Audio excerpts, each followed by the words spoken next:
the presence of our officers from the Nigeria Civil Defense Corps. You are highly welcome. Please, let's appreciate them. Let's appreciate them. Let's appreciate them. We appreciate the Discipline Corps. We appreciate you. The Peace Corps, yes, we appreciate you. And we appreciate your presence that you have come to identify with us. We appreciate our fathers and mothers who are too numerous to mention their names. We appreciate our band members and our great students who are going to be future leaders. Amongst them are presidents of tomorrow.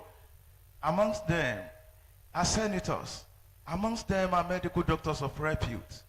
Amongst them are accountants. And amongst them will be great journalists and administrators. We appreciate you. Please, let's clap for our students. They are highly disciplined. We can see them in their suit and school uniform, well ironed. Yes, today we are going to enjoy ourselves. We are going to enjoy ourselves. And we promise that we are going to, appreciate every one of us present here. Immediately we get your names. You know, it will be difficult for a stranger to identify a white cock in the pot soup. Please bear with us for now if we cannot mention your name at this present moment. But we assure you and we appreciate you that your coming here is of great importance and your time will not be wasted. On behalf of the chairman of Osbc board, Engineer Mayowa Olosho, the Director General PS, the Director General PS, Alhaji Abdul Rashid Folaomi, they will all be seated here soon. And our directors, all the directors in this corporation, starting from the host, Prince Ibiwale Alao, the #1 supplier, the #1 administrator. He said we should appreciate you, that the program will soon commence. Thanks for coming.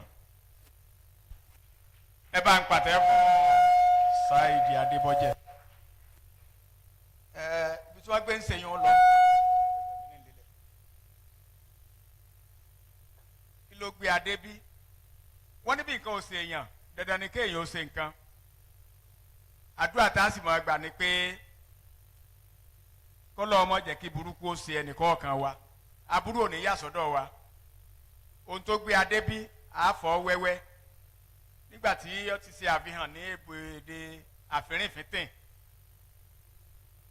Àwọn èèyàn tí wọ́n wà ń jókòó níbi gbé ń ṣèyẹn lọ́wọ́ òun náà ni àwọn vigilante group of Nigeria pẹ̀lú state commander Wasiu Bello làwọn náà ń wọlé. Àwọn civil defence wọ́n ti wà níbí náà tẹ́lẹ̀tẹ́lẹ̀. Àwọn Peace Corps of Nigeria commander Wasiu, commander Ayinde, Paul Ayinde wọ́n bá wà níbí. Ṣùgbọ́n iṣẹ́ ọba òjijì wọ́n lè ké sàn sí wọn ní ìgbàkúgbà. Ṣùgbọ́n gbogbo àwọn igbákejì igbákẹta wọn náà ti wà ń kalẹ̀. Tó fi dórí àwọn Air Force wọ́n ti wà ń bí gbogbo wọn. Akin èyí túmọ̀ sí pé Ọlọ́run wà láàrin wa nù. Gbàtẹ́ bá ti ń rí àwọn ẹ̀ṣọ́ nínú aṣọ tí wọ́n ń lọ bí oríṣi méjì mẹ́ta mẹ́rin tó jẹ́ pé gbogbo aná àfọlọ́run sọ ni a. Akin ẹ̀ káàbọ̀ lẹ́ẹ̀kan sí bí agbẹ́sẹ̀ yẹn lọ́wọ́ ni bàbá wa àgbà wa ta bàbá ọmọ ọba Adéyẹyè Ìdòkan náà tún wọlé àtàwọn ẹ̀ka àbọ̀sà ẹ̀ bá ń pàtọ́tọ́ lọ́rìn fún wọn ọ̀gá wa dáadáa ni wọ́n Sáìdì ó ti sọ léèbó nígbà tó bá tà kò ẹ jọ̀wọ́ ẹ bá ní gbórúkọ àwọn àlejò pátápátákì ẹ bá ti kọ́ tán gbogbo ẹ̀yin bàbá àti màmá torí pé ń tẹ́ ẹ fi fa àyè lẹ̀ lónìí wọ́n mọ̀ pé Ọlọ́run yóò máa fi àyè oríire lẹ̀ fún kálukú lórúkọ Olúwa. Kí ló gbé adé bí? bí nǹkan ò ṣe yẹn dandan ni kéèyàn ó ṣe nǹkan torí pé nǹkan burúkú ni máa ń sojú ẹlòmíì nǹkan rè ṣèjú ẹ lónìí nǹkan rè la wá ṣe láti bí àwọn ọ̀dọ́ wo tún ṣe gba ẹ̀rù lágbára sí tí ìgbà ẹ̀rí pé ọmọ iléèwé wa ti wà ń bẹ̀ tí wọ́n dúró nú aṣọ iléèwé tí wọ́n dúró déédéé wọ́n ti jí débi látàárọ̀ àwọn tí yóò fà á ní ìdánilẹ́kọ̀ọ́ ṣùgbọ́n gbogbo táwọn wí èèbó láàsì ọ̀pọ̀lọpọ̀ ń ó gbé gbòǹgbòǹ fún Saheed Adébọ́jẹ̀ yóò ṣàlàyé ń tá a wá ṣe ń bí àtàwọn nǹkan tá a ṣe yóò fọ́n léèbó ní fẹ̀ẹ̀fẹ̀ yóò nà ń fẹ̀ẹ̀fẹ̀ léèbó ẹ ṣeun ẹ káàbọ̀ ẹ kú jókòó. Well, we welcome into our midst the Director General of this great corporation, the man whose achievement remains styling, the man who put the feet of this corporation on the milestone of excellence, the man whose antecedents in broadcast remain unbeatable, the man who introduced what we generally enjoy as news talk to this corporation. The early morning write-up that you listen to on Osbc, they call it Erotiwa. He is the inventor. The man whose entrance is always loved by everyone in this corporation. The man who touched the lives of the young ones and the elderly when he was the Director General, and after he is the Director General. Ladies and gentlemen, help me to appreciate the young old man. Yes, the young old man, a writer of repute, Prince of Iragbiji Olokemeji Takotabo Lori Agba, Prince Adeyeye Oyedokun. Please, a round of applause for this young old man. Please, let's appreciate him, let's appreciate him, let's appreciate him. His impact has been felt up to this moment. His impact in broadcast is being felt up to this moment. Yes. And I welcome into our midst the #1 sportsman in this corporation, the Director of Sports, Alhaji Muhyiddin Adeleke. Please, let's appreciate him. Let's appreciate him. Yes, we are here for the annual lecture and prep talks, including our Award of Excellence and Books exhibition of the Administration and Supplies Department of Osbc. The theme is Sustainable Employment Opportunity through Digital Economy, Prospects and Challenges. We have invited reasonable people, those who are knowledgeable of what digital economy is, those who are knowledgeable of how to sustain employment opportunity in Nigeria. We have invited technocrats. We have invited business moguls. We have invited ICT experts. And we have invited entrepreneurs. So, your coming here today will be highly profitable. So clap for yourself for coming here too. Appreciate yourself for coming here too. As I said earlier on, we are going to introduce every one of us, but yet we have not gotten the names. Please, Onariye, let's have the names please, so that we start to appreciate. But I know in their uniform, I've seen the pupils and students of Top Trend International School, Kiayepe. Clap for them, please. Let's appreciate them. We appreciate you. We have seen the students of Miracle International School. They are there at the back there. Please, let's appreciate them.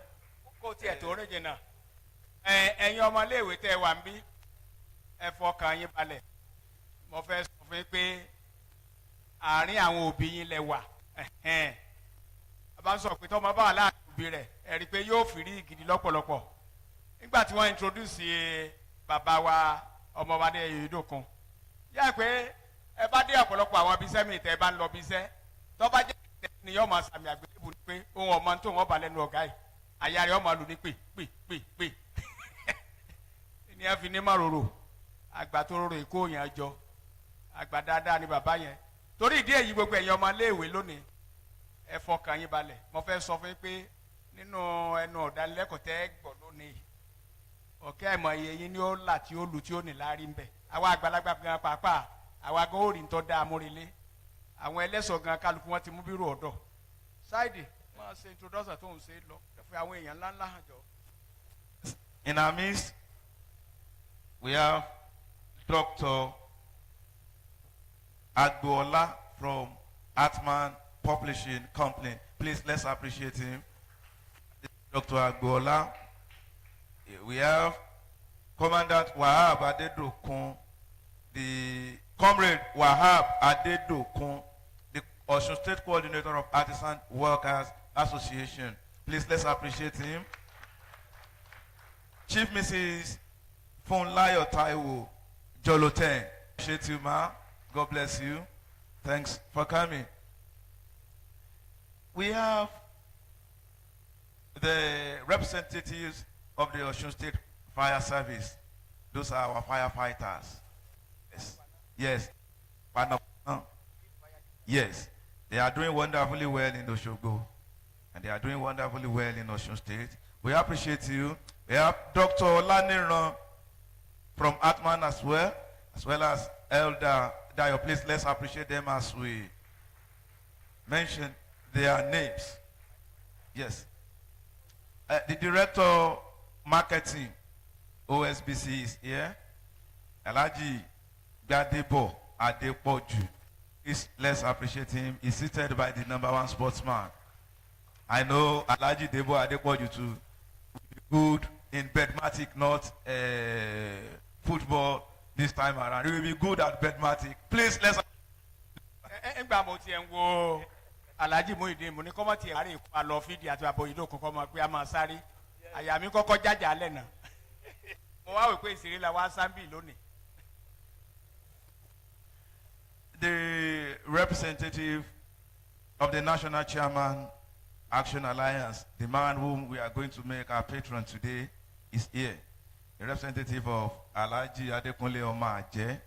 Yes, that is the National Chairman Action Alliance. His representative is Elder Dayo. He's here, and we appreciate you. Thanks for coming. Thanks for coming. As soon as we get other names, we are going to appreciate you and recognize you as well. Ẹ ṣeun Saidi Adébọ́jẹ́. Ẹ ṣe lẹ́ẹ̀kan sí lórí ìjókòó àwọn Peace Corps of Nigeria wọ́n wà ń kalẹ̀ lọ́wọ́lọ́wọ́ báyìí ẹ bá ń pàtẹ́wọ́ fún wọn tí igbákejì state commander wà ń bẹ̀. Bákan náà Vigilante Group of Nigeria pẹ̀lú state commander Wasiu Bello wọ́n wà ń kalẹ̀ lọ́wọ́lọ́wọ́ báyìí ẹ bá ń pàtẹ́wọ́ tọ́lọ́rìn fún ẹjọ́ ẹ dákun.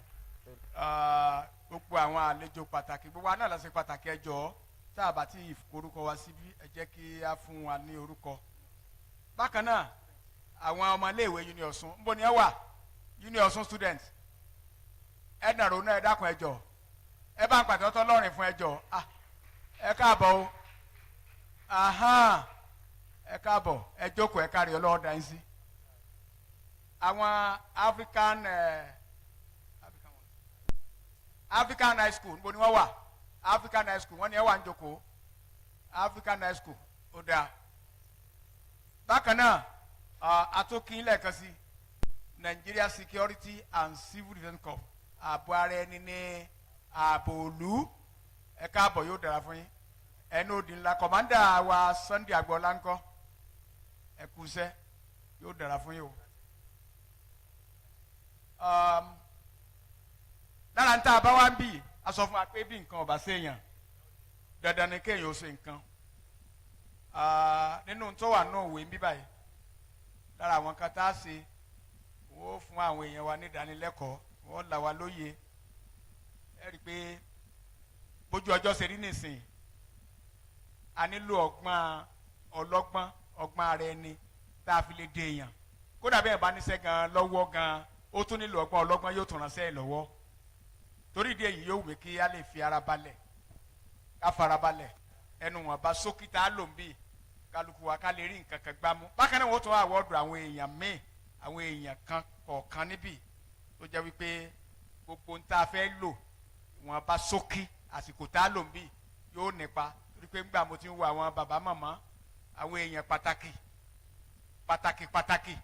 mo gbàdúrà pé December tá a tó fẹ́ mú lọ́la ẹ̀ nǹkan pàtàkì ó tún wọnú ilé àtayé ẹni kálukú wa níbi tí a gbé ń sọ̀yún lọ́wọ́ mo rò pé a bá ń sọ̀rọ̀ nípa admin èèbò náà ni ẹ fi introduce wọn ẹ ti fi èèbò gbé àwọn director méjì wọlé Alhaji Muhyiddin àti bàbá wa Gbádébọ̀ Alhaji Gbádébọ̀ ẹ bá ń fi èèbò gbé oní nǹkan tí ń ṣe nǹkan ẹ bá ń fi. Well, our host is here, which means the program will commence as soon as possible.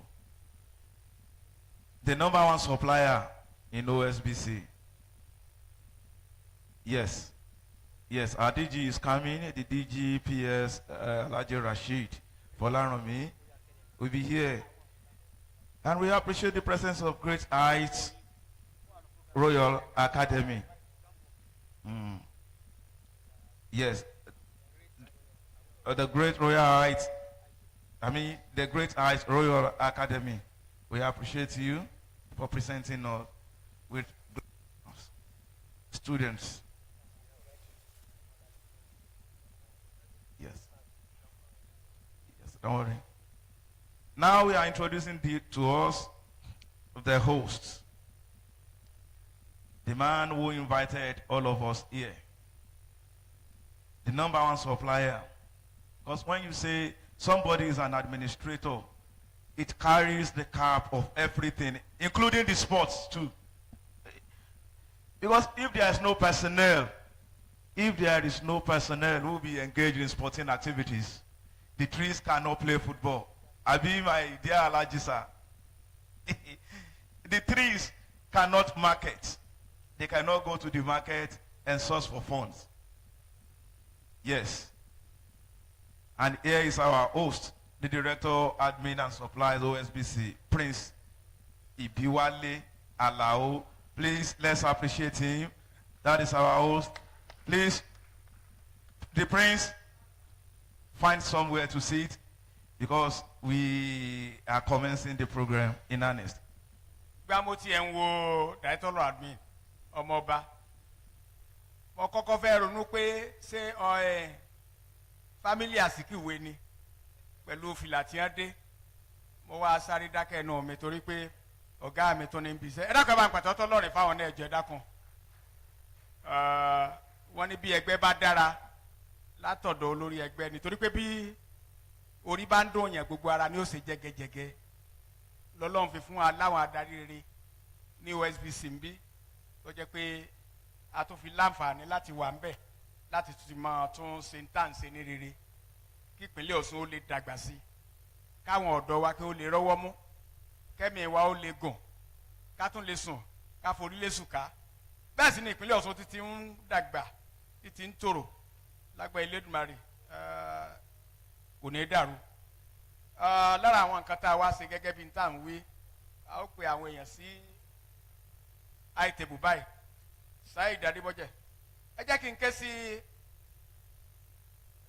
Ben Sọlá Akínládé the zonal coordinator South West Nigeria NCCSAL Romeo níbo ni wọ́n wá ẹ̀dá kan ẹjọ́ Ben Sọlá Akínládé ẹ bá ń fàtẹ́wọ́ gbìyànjú ẹjọ́ tó bá yẹ pé yẹn lọ́wọ́ aṣojú wọn àwọn ni alága wa fọjọ́ you are welcome sir àtẹ̀wọ́ àwọn tó ẹ̀dá kan ẹjọ́ tá a bá rẹni tí àkàndùn ọba mú lọ́wọ́ ẹ bá ń pàtẹ́wọ́ tó lọ́rìn fún bàbá yìí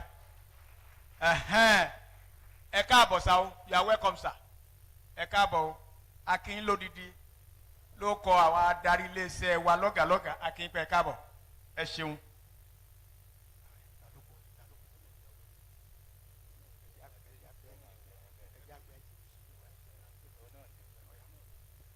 Well, we invite the representative of the National Chairman Action Alliance, Honorable Adekunle Rufai Omaje. Please, ushers, please, let's appreciate this good representative of the National Chairman Action Alliance, Yes, and that is the representative. We hope.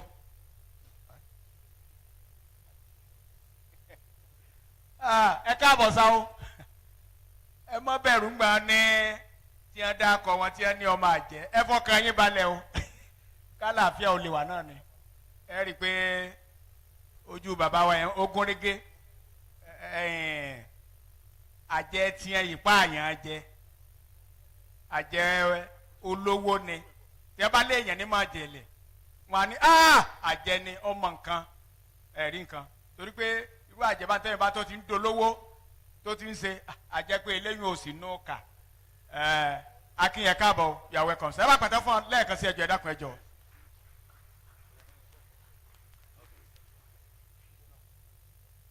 Well, when we mentioned the name of our chairman, the chairman on this occasion, Ben Shola Akinlade, so many people will not know what is NCCSALW. NCCSALW means National Center for the Control of Small Arms and Light Weapons. Ẹ̀yin ológun ẹ̀yin Yorùbá lẹ́ẹ̀lẹ́ mọ̀yàn. Ibùdó tí wọ́n ti ń ṣe àmójútó àwọn ìjà olóró kéékèèké lórílẹ̀‐èdè Nàìjíríà, National Center for the Control of Small Arms and Light Weapons. He is the national coordinator of that place. Please, let's appreciate him once again. Ẹ bá wàá pẹ́ fẹ́ lọ sí nǹkan ìjọ olóró ọ̀dọ̀ wọn ò ní dá lóhùn o ìgbà náà lẹ́pẹ́ fẹ́ ṣe ọta kankan wọ́n lè mọ́ dá lóhùn o torí pé iṣẹ́ táwọn ń ṣe wọn ò fi ṣe kà wọ́n fi ń jẹ́ kí àlàáfíà kó wà lù ní. Ṣáìdì ẹ tún síwájú. As we said it, we are going to do a lot of things here today. Books will be presented, and that is why we have called highly experienced personalities. Prince Adeyeye Oyedokun is one of those who will review our books here today. Please, let's appreciate our pioneer Director General once again. Please, let's appreciate him, let's appreciate him, let's appreciate him. Yes, he's one of our book reviewers. When others come, we will introduce them. Please, let's have some light music. Okay? Before the music, welcome into our midst the Director General, Permanent Secretary, Osun State Broadcasting Corporation, Alhaj Abdul Rashid Kayode Folaranmi. Please, let's appreciate him. That is the number one in this corporation. That is our president here. That is our speaker here. He is the number one citizen of Osbc. That is our Director General. Let's appreciate him. Let's appreciate him. Let's appreciate him. It is signaling that the program will commence soon. We want to recognize the representative of the chairman Osbc board, Engineer Mayowa Olosho. His representative here today is Honorable Wasiu Adeosun. He's a board member here. Please, you are welcome into our midst. Please. Ẹ ṣeun ẹ káàbọ̀ tọ́lọ́rìn fún alẹ́ ẹ̀ka sí ǹjẹ́ ẹjẹ́ mọ̀ wípé bílù ọba dá orí ẹnìkan ni ó ti bẹ̀rẹ̀ bílù ọba tú ẹnìkan náà ni ó dá wàhálà abẹ́lẹ̀ Rasheed Káyọ̀dé Fọlárànmí ó kọ́ a máa ronú.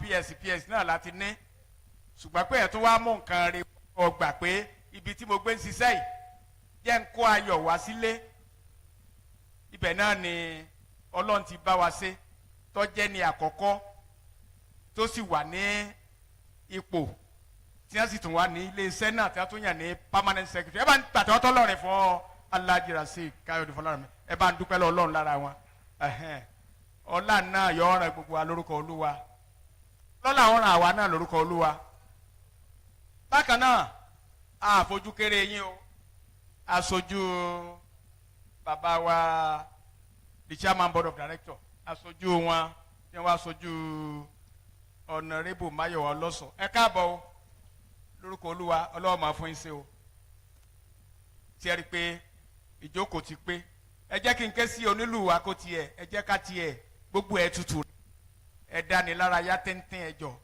àwọn àlejò míì tó bá tó ń wọlé ẹ máa fún wa lórúkọ wọn ẹ jẹ́ kí wọ́n dá alára yá díẹ̀ ẹ jọ ẹ fún wa ní ìlù díẹ̀ ẹ fún wa ní músíkì díẹ̀ interlude please.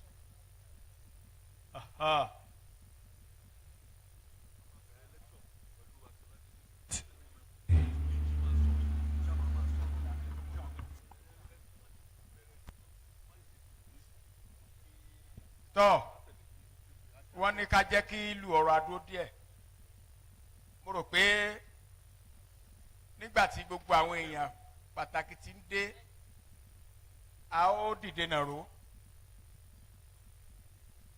a ó kọ national anthem báyìí nígbà tí bàbá wa dé ẹyọ ìdókun náà ni ó fún aládùúrà sókè ẹ jẹ́ ká kọ national anthem jáde dìde nàró.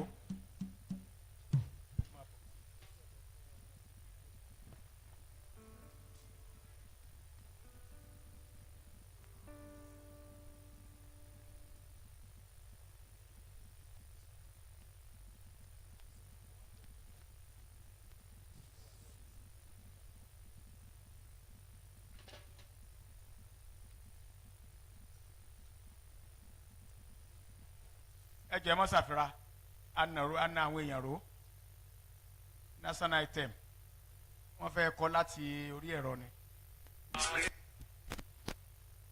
gbogbo wa ti dúró wámúwámú àwọn tẹ̀sọ́tológún ti dúró ẹni tí yóò bẹ̀rẹ̀ ọ̀nà wọ́ọ̀kì láìpẹ́ ìtẹ́rọ̀wọ́ wọn.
ẹ ṣeun ẹ jẹ́ bàbá wa dé ẹ̀yọ́ ìdó kòkè fún aládùúrà sókè.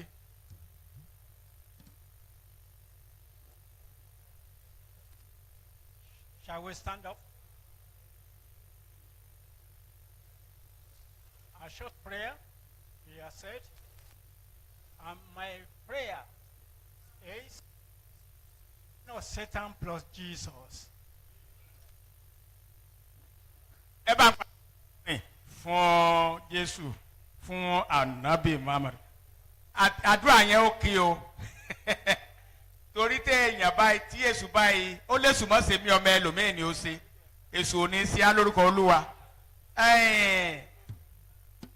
Kí ló gbé Adébíyì lónìí? Mo fẹ́ sọ fún wa. Obìnrin kan ọba mú ọmọ ẹ̀ lọ síbì kan ó lóun rí i pé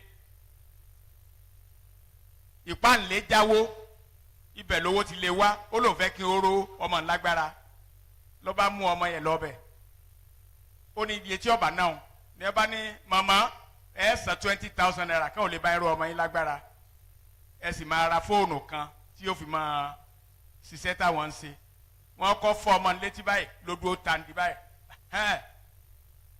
lẹ́lòmíì tó wà ló tún gbé gbàrọ̀ fún ẹ̀ dáyúà wọ́n ń rò lágbára náà nù oríṣiríṣi ìrò lágbára lọ́wọ́ káàkiri nìsín tó jẹ́ pé àwa náà ń rí ẹlòmíì ó kó bọ́n lẹ́lòmíì lọ pé ẹ̀rì máa bá nípa ẹlòmíì ọ̀yá ẹlọ́gún lágbájá ń gò ṣùgbọ́n àgbékalẹ̀ iléeṣẹ́ Osbc tá a bá wo ẹ̀yìn ìwé tá a fẹ́ ṣe tó jẹ́ pé ọ̀nà wo la fi rú àwọn ọ̀dọ́ wa lágbára káyé wọn ó fi dáa ó jẹ́ ètò tí ń wáyé lọ́dọọdún tó bá níbẹ̀ gbà ń pàtẹ́wọ́ fún Elédùmarè lórí àwọn adarí iléeṣẹ́ wa yìí láti gbé àgbékalẹ̀ ìkalẹ̀ láti rú àwọn ọ̀dọ́ àwọn àgbàgán pàápàá àtògbàgbára ń bẹ̀ nígbà tó bá tà kó ẹ bá pàṣẹ tọ́lọ́rẹ̀ fún ọ lẹ́ẹ̀kan sí ẹjọ́ ẹ̀dá kan lẹ́ẹ̀kan sí lórúkọ aláṣẹ àtàdarí iléeṣẹ́ wa ń bí chairman board of director and our permanent secretary pẹ̀lú gbogbo àwọn director akin káàbọ̀ lẹ́ẹ̀kan sí you are welcome plenty side. Yes. The program has commenced. We appreciate the presence of our students from Our Lady of St. Gabriel Catholic College, Okebale, Oshogbo. Please, let's appreciate them. And the student of Fante University, Oshogbo, we appreciate you for coming. Now we are going to listen to the opening address by our chairman, no other person than Mr. Ben Shola Akinlade, the zonal coordinator, National Center for the Control of Small Arms and Light Weapons. Please, let's appreciate him as he moves forward to declare the program opened. Yeah, thank you. Ekuleo. Ṣé àlàáfíà la bá yín o? Àlàáfíà Ọlọ́run á máa bá wa gbé o. Àrìn ní ìrànpọ̀ ewu o. Jọ̀ǹbá ò ní ṣe wá o. Ojúlàlá kan fi sọrin. Ẹ má jẹ́ ká rìn lóru o. Ọkọ̀ tí ò bá dáa. Ẹ má jẹ́ ká gùn lóru o. Kádẹ̀ wò tá a máa ṣe. Ọlọ́run á máa sọ wa lọ o. Ṣùgbọ́n ààbò gbogbo wa ọwọ́ wa ló wà. The management of Osun State Broadcasting Service, ably led by the chairman, the permanent secretary, our Baba Ajay, we used to meet every year. Daddy, you welcome. Distinguished ladies and gentlemen, I want to thank the organizer of this program for this topic, because we are now in digital world and you have to move on. If you are a graduate, you know nothing about computer and you are looking for employment, you are wasting your time. Because before you finish either OND or 4-year program in university, you all have to know all whatever that is in computer. Ladies and gentlemen, our good parents, our mama, educated more computer is the basis of everything. When the director of finance approached me about a month ago on this topic, sustainable employment opportunity through digital economic process and challenges, I was very happy. And I do, and it's a devil's place. I want to be baloney, I recheck gidini, probably because of parenting or the society. ẹ jọ̀ọ́ ẹ jẹ́ ká farabalẹ̀ ká gbọ́ kíní dáadáa. I want to use this opportunity to welcome everybody and listen attentively. If possible, please jot something down. And I believe the organizer of this program, they will give us soft copy on our different phones. Let me just talk 30 seconds on the National Center for the Control of Small and Light Weapons. It's domiciled under National Security Advisor, established by the former president, General Buhari, this FFN, retired. For 3 reasons, there's a lot of illicit arm in the country. Remember, police armory were attacked in Lagos and Southeast. Some of these guns, they are now in the society. And I want to tell you, before a criminal will operate, we need a gun. Otherwise, I just dàfúnra wa ni àbímọ́kúrọ́ tí ò bá sí ban tó bá tó bẹ́ẹ̀ kó wá kojú ẹnì kọ̀ọ̀kan. Ṣùgbọ́n ìbọn àtògùn olóró tán ń lò òun ló ń fún wọn lágbára. Ìjọba wa dálẹ̀ wípé gbogbo òbọ̀n tí sójà civil defence ọlọ́pàá tí wọ́n bá ti parí investigation tán rádà tí wọ́n kó pamọ́ sọ́dọ̀ wa kan máa kó wá fún àwa tí wọ́n bá ti kó fún wa tán àwọn ṣe nǹkan mẹ́ta a máa profile ẹ̀ a máa destroy rẹ̀ a dẹ̀ máa fún ní ìyẹ̀wò tó bá yẹ fún wa for future research. Àwọn ò kì í investigate a kì í arrest the criminal but à ń ṣe advocacy irú ẹ̀yin àrọ̀ yìí wípé see something say something. Tẹ́ bá wo kíní tó wà lẹ́yìn yẹn that's our banner. The telephone contacts are there. Just call me when you see Amori tàbí blacksmith yanni kó máa rọkọ́ àtàdá tó jẹ́ pé ìbọn léwọ́ òun lòún rọ. Ìjọ gbogbo ń tó lè ìjọ kan tó lóhùn. Àwọn ọlọ́pàá ó bá wa ṣiṣẹ́ civil defence ó ṣiṣẹ́ àwọn military ó ṣiṣẹ́ wọ́n ti ń dábàá padà o. Ní Kaduna àti destroy almost 10,000. IG about 2 months ago through the commissioner for police wọ́n ti kó lọ sí Abuja adẹ̀ ti gbà á. Various military clearance operations wọ́n ti gbé ìbọn fún wa àti gbà á. Mo sọ lẹ́ẹ̀kan sí we don't arrest we don't investigate whatever the civil defence gave to us whatever the military or the police immigration corps give to us we keep it for 3 reasons: for record, for destruction, and for profile. I want to enjoy all of us to see something and say something. You know the word now is about parenting. Ìgbà tí ìyá àti bàbá tó bá mọ́ ọmọ lọ kó lọ kọ́ yahoo tó bá yá yóò gbé bàǹgbà yahoo ò bá pé ìyẹn tí ò bá kú síbẹ̀ o tó rán lọ́jọ́ tí wọ́n ó kú bá a fẹ́ bá a kọ̀ tó bá ṣoògùn owó ó ti gbọ́jọ́ kú ẹ continue wasting your time. Nígbà tó bá gbọ́ ọmọgbọ́n tó ṣe gbogbo ẹ̀ tó ń gbọ́kọ̀ kiri nígbà tó bá yá nǹkan ó ṣẹlẹ̀. You can't be in crime and escape it. You must pay for it no matter wherever you are. Except God want to anoint you. But ó tún jìyà náà o. Ó lè rọ̀ lọ́rùn tó bá ronú pìwàdà tó dẹ̀ sòtọ́ ṣùgbọ́n wà jìyà rẹ̀. Good morning everybody, happy listening. Ẹ dákun ẹ bá ń pàtó ọtọ́ lọ́rẹ̀ fún bàbá wa yẹn.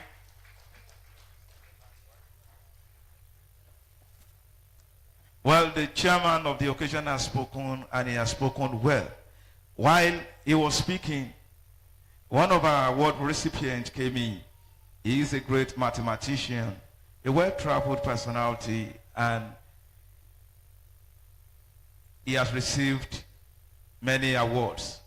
He is no person than Dr. Isiaka Olanrewaju. His nickname is Mathematics. Please, let's appreciate him as he comes in. Yes, you are welcome.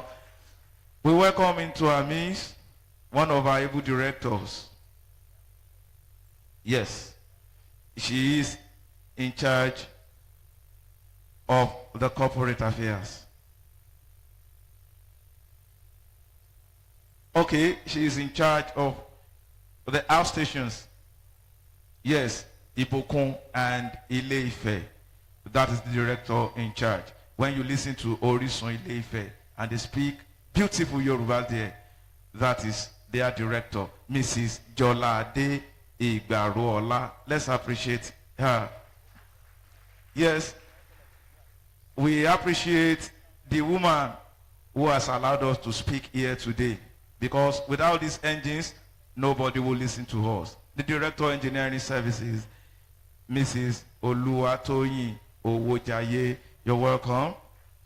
Yes, and we appreciate the man in charge of the corporation's wealth, the Director of Finance, that is Mr. Samson. We call him Aro. Yes, Aro Special. Aro Nifila Gogoro. They are intimate here. We appreciate you. And the Director of the Art of the Corporation. The Art of the Corporation. Yes. Yes. Emi Ileshe Onariye lo sobe. You know they call this place Ileshe Royin. That is the Director in charge of News and Current Affairs Radio, Mr. Abiodun Oladere. He's a philosopher as well. Please, let's appreciate him. Let's appreciate him. Let's appreciate him. Yes. Without wasting much of our time any longer, we want to invite the chairman, OSBC board, Engineer Mayowa Olosho, but is represented here by Honorable Wasiu Adeosun, a board member, to give his welcome address. Please, let's appreciate him as he comes. What message of our board, the board chairman, sir? You're welcome, sir.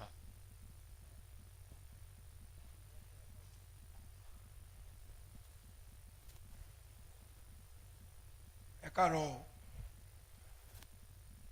ojúmọ́ Ọlọ́run wà pẹ̀lú wa. Ilé Ọ̀ṣun ò lè bàjẹ́ o, orílẹ̀-èdè Nàìjíríà ò lè bàjẹ́ o.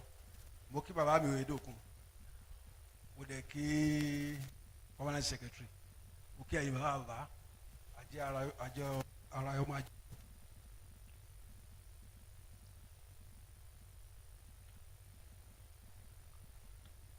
Member of OSBC Board Management Board, distinguished awardees and guests, ladies and gentlemen, it is distinct honor and privilege to welcome you to these occasions, the 10th annual public lectures.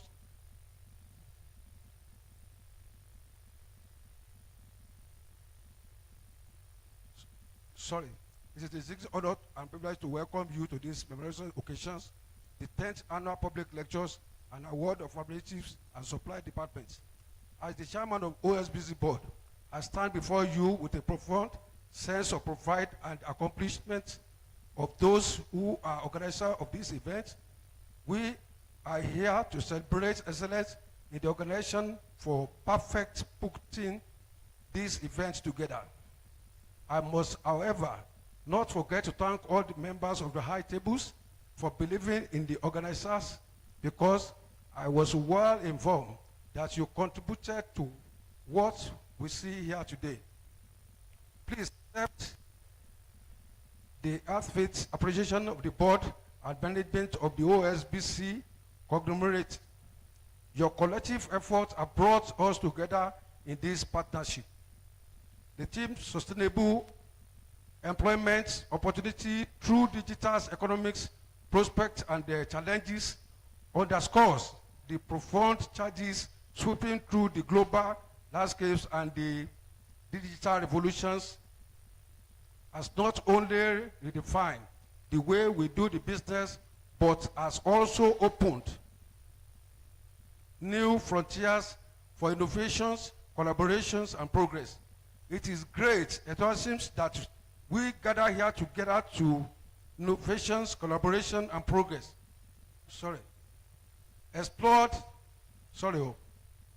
It is with great assistance that we gather here today to explore the vast potentials of the digital economies of sustainable employment opportunities. As a steward of progress, it is our duty to guide and support initiatives that pave the way for the futures where economic growth is not only robust, but also sustainable. The digital economy with its transformative power offer us a unique opportunity to shape the destiny of our communities positives. It is incumbent on us, the distinguished personalities and leaders of our respective field, to negate the ever-changing landscapes and the foresight and the responsibilities. In the pursuit of sustainable employment through the digital economies, we must attune to the needs of the workforce. As industry evolve, so must our strategies to talented development and management. Investing in the educations and the skill training is not just a necessity but a strategic imperative management. Investing in educations and the skill training, it is not a necessity but a strategic imperative to ensure that workforce remains adaptive and resilient in the face of technology's advancement. Today, as we recognize and honor the extraordinary individuals, organizations who have demonstrated excellence in their fields, let us draw inspirations from their achievements. Their success stories serve as a testament to the public and their rise where visionary leaders meet the transformative power of the digital economies. In conclusion, let us use this occasion to reaffirm our commitment to self-development towards a future where sustainable employment is not just a goal, but a reality. Together, as a united force, we can build a legacy of progress, innovations, and inclusive the transcend generations. Thank you, and may the 10th Public Lecturers and Award mark its beginnings of a new chapters of our collective journey towards a digital empowerment sustainable future. Thank you very much. And that was the representative of the board chairman OSBC. They say the words of elders are the words of wisdom. We will now invite a great administrator who was the director of administration before another feather was added to his cap to become the PS and director general of this great corporation. He is no other person than Alhaj Rashid Kayode Folaranmi. Please, let's appreciate him. He is the one greeting the Air Force. That is our Director General, the PS. Yes, we welcome into our midst Air Vice Marshal Abiola Ile Mubayo Amadu. That is the Commandant, Air Force Research and Development Center, Oshogo. Please, let's appreciate him. We appreciate you and your team. You are welcome. You are highly welcome. The PS, sir.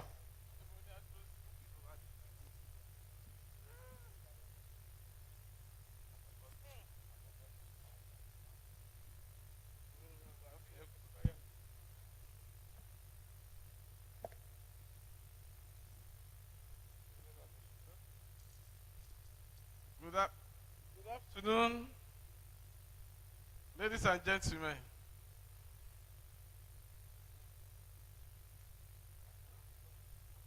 It's not yet, sorry, I've just discovered that it's yet to be afternoon. So, good morning, ladies and gentlemen.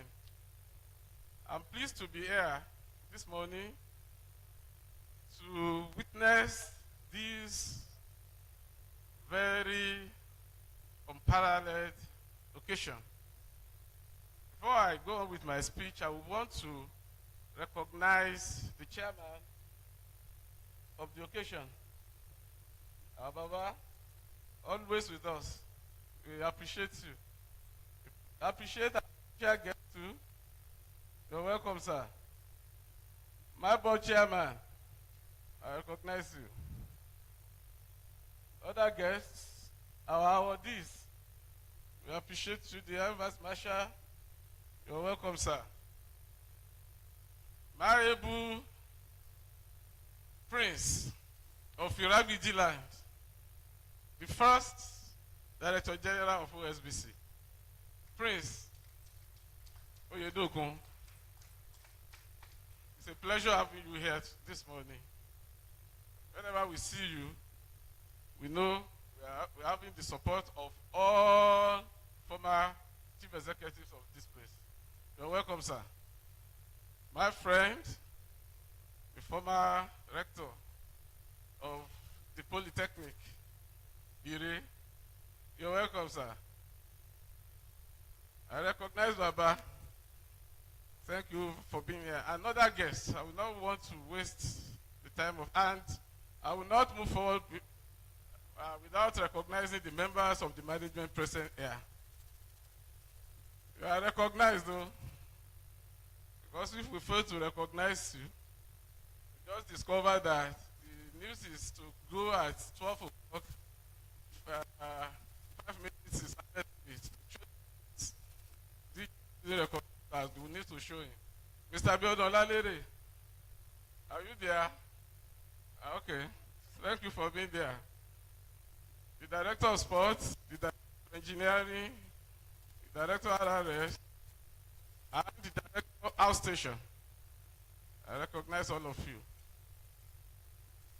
It's a pleasure to stand before you today as we gather for the 10th Annual Public Lecture and Awards of the Administration and Supplies Department, a significant milestone in our pursuit of knowledge, progress, and recognition of outstanding achievement, as well as a great contribution to broadcast content.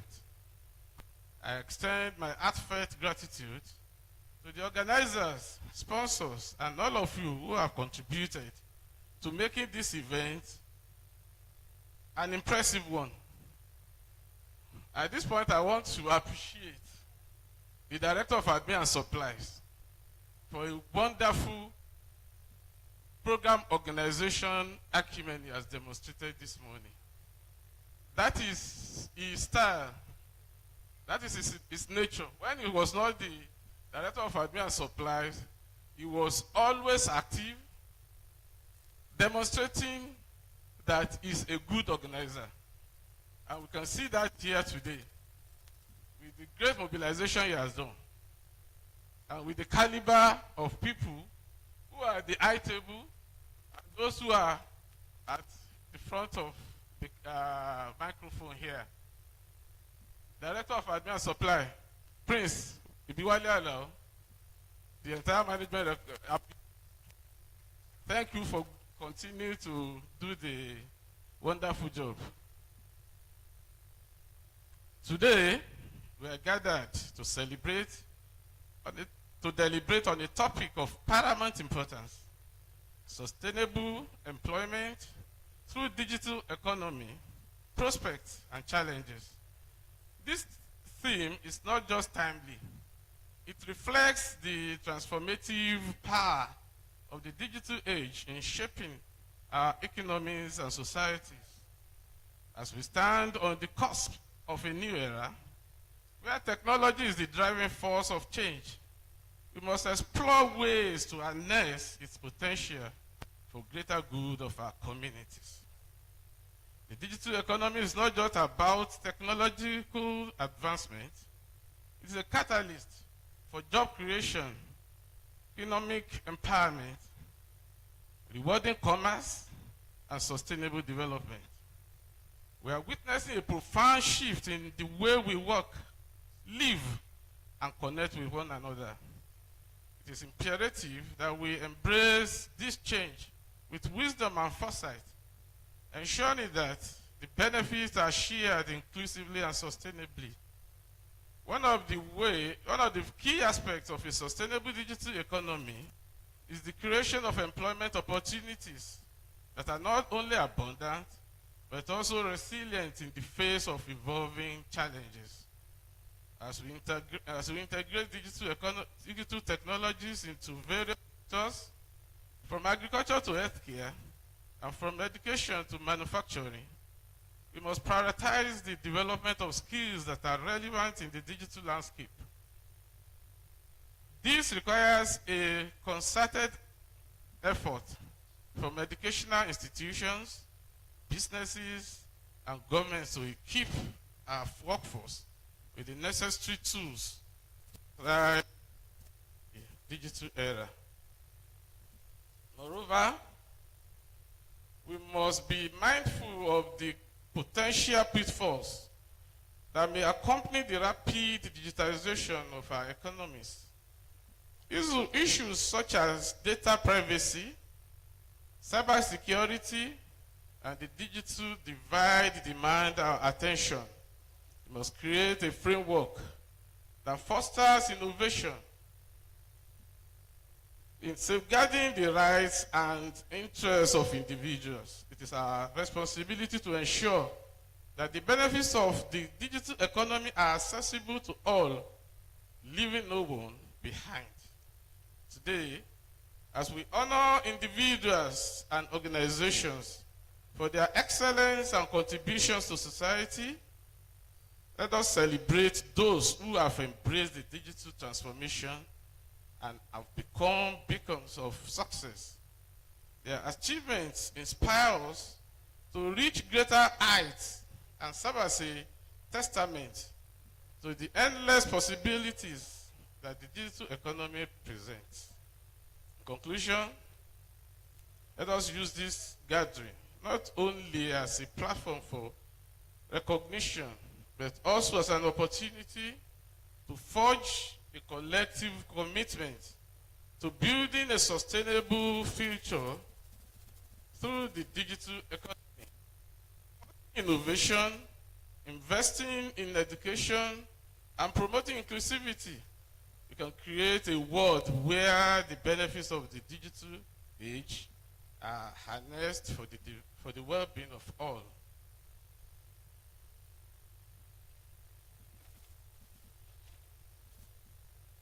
Ladies and gentlemen, I want to appreciate the presence of our guest lecturer, my friend, the Permanent Secretary, Ministry of Innovation, Science and Technology. You are welcome.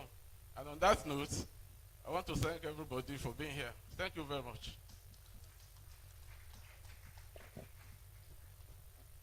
ẹ bá ń pàtẹ lọ́wọ́ fún àtẹ̀wọ́tọ́ lọ́rìn fún permanent secretary wa ẹ rí inú ọ̀rọ̀ tí wọ́n sọ fún wa ọjẹ́ ń tọ́jẹ́ fún àwa ọ̀dọ́ ká lè mú lọ torí tó bá eré ìgbọ́nà ẹ̀bùrú tó ìwówó tádìí ẹ bá ẹgbẹ́ gbàdó mẹ́ta ọmọ ọ̀pọ̀dún mẹ́ta pé náà ló lò nù kò sí àbùjá lọ́rùn ọ̀pẹ bẹ́ẹ̀ bá ìjà ilẹ̀ ní bọ̀ eléyìí ò lọ ti ẹ̀nu ẹ̀ náà sì ń gbọ́ táwọn èèyàn kú wíìtì ní ìsìn ọmọ ọdún 21 years wọn ó sì kọ́ lé mìíràn wọn ló ti kú 21 22 lágbà Elédùmarè ẹ̀ ní ẹ̀kú rèwerèwe o wọ́n wá aróyìn lágbára lónìí ni ìmúra tí àwọn lọ́gàlọ́gà wa àtàwọn èèyàn pàtàkì wà ń bí ni pé kí oróyìn lágbára bí ẹgbẹ́ ń sọ̀rọ̀ lọ́wọ́ náà ni màmá wa Mrs. Olúfúnkẹ́ Jọláyẹmí náà ń wọlé ẹ bá ń pàtẹ́ ọtọ́ lọ́rìn fún ẹ dákun yá welcome ma ẹ káàbọ̀ o bẹ́ẹ̀ náà ọ̀pọ̀lọpọ̀ àwọn lọ́gàlọ́gà wa the director bàbá Ògúntómi àwọn náà wà ń kalẹ̀ ẹ bá ń pàtẹ́ ọtọ́ lọ́rìn fún wa bẹ́ẹ̀ ni agbẹ́rí director Ìwó reality radio vision Ọládélé Ọláníyì Wasarika ẹ bá ń pàtẹ́ ọtọ́ lọ́rìn fún wa. Well, we have to appreciate the big masquerade, the friend of our Director General. Is one of our big reviewers today in person of Dr. J.A. Agboola. You're welcome, sir. Yeah, thank you, sir. Now we are going to call on Air Vice Marshal Abiola Ile Mubayo Amadu, the Commandant Air Force Research and Development Center, Oshogbo, to give a brief address. Commander, sir.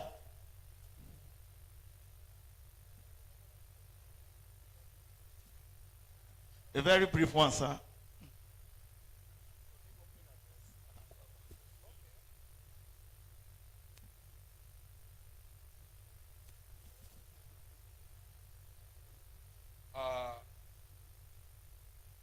Who is chairman? Let me ask protocol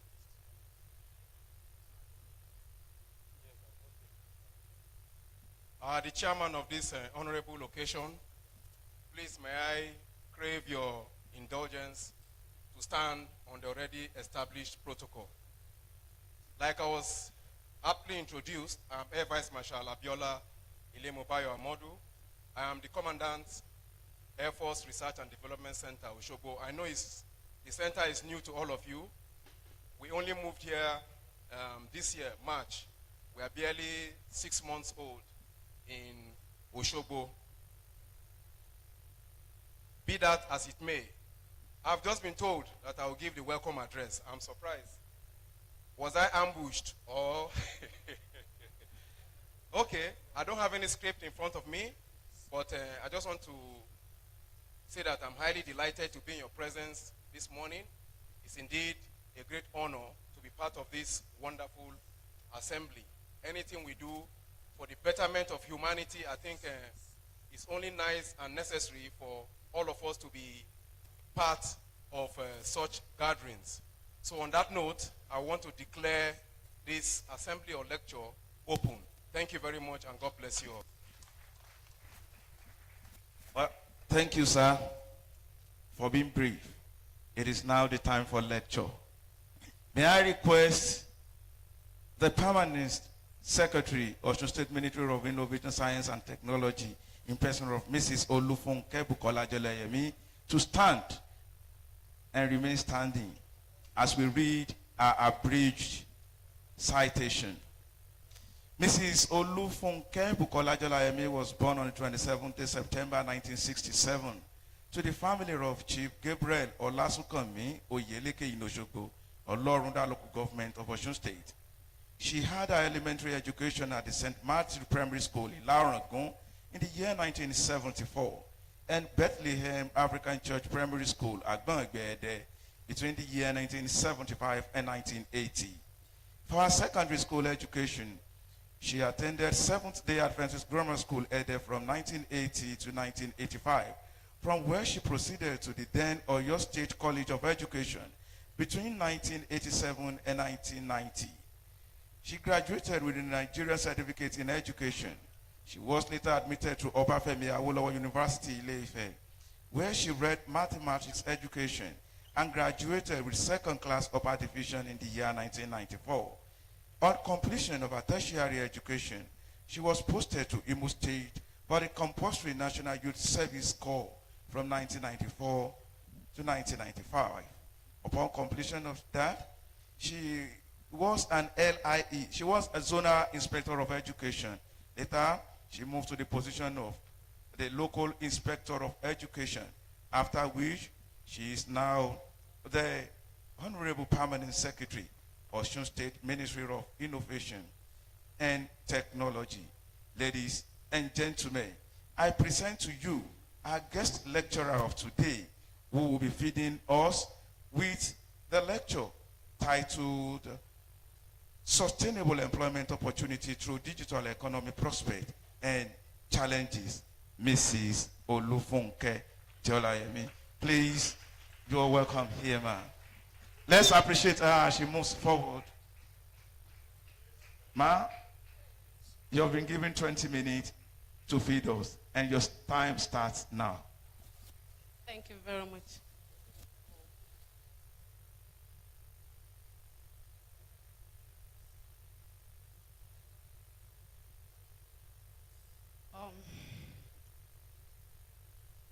Good morning, the Honorable Permanent Secretary, Osbc, the Honorable on the high table, ladies and gentlemen. I'm delighted to be here this morning. It is an honor to present this lecture, where we have so many great people, great men, the journalists. I can see the faces of great effects, alumni. You are all welcome. The title before me is Sustainable Employment Opportunity Through Digital Economy, the Prospects and the Challenges. I will give brief introduction into the lecture, because of our time. It starts as thus. In Nigeria, the pursuit of sustainable employment is not merely an economic necessity. It is a fundamental driver of social progress and stability.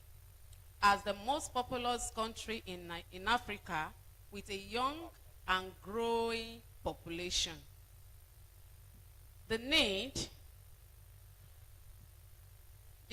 for meaningful and stable employment opportunity is paramount. Economic stability. Sustainable employment is a cornerstone for economic stability, fostering a thriving middle class and reducing income inequality. A well-employed population contributes to increased consumer spending, leading to overall economic growth. You will agree with me that if people have job, the economic environment of the community will increase. Social well-being. Employment is intricately linked to social well-being. Meaningful work not only provides financial security, but also enhance an individual's sense of purpose and dignity. Unemployment, on the other hand, can lead to social unrest and various socio-economic challenges. If you hear people being depressed, or they want to go and commit suicide one way or the other, it is because they don't have the substance at hand. So, demographic dividend. With a large youth population, Nigeria stands at demographic crossroads. Leveraging this demographic dividend requires creating sustainable employment opportunities. Gainfully employed youths contribute not only to their family's prosperity, but also to the broader development of the nation. Innovation and entrepreneurship. Sustainable employment fosters a culture of innovation and entrepreneurship.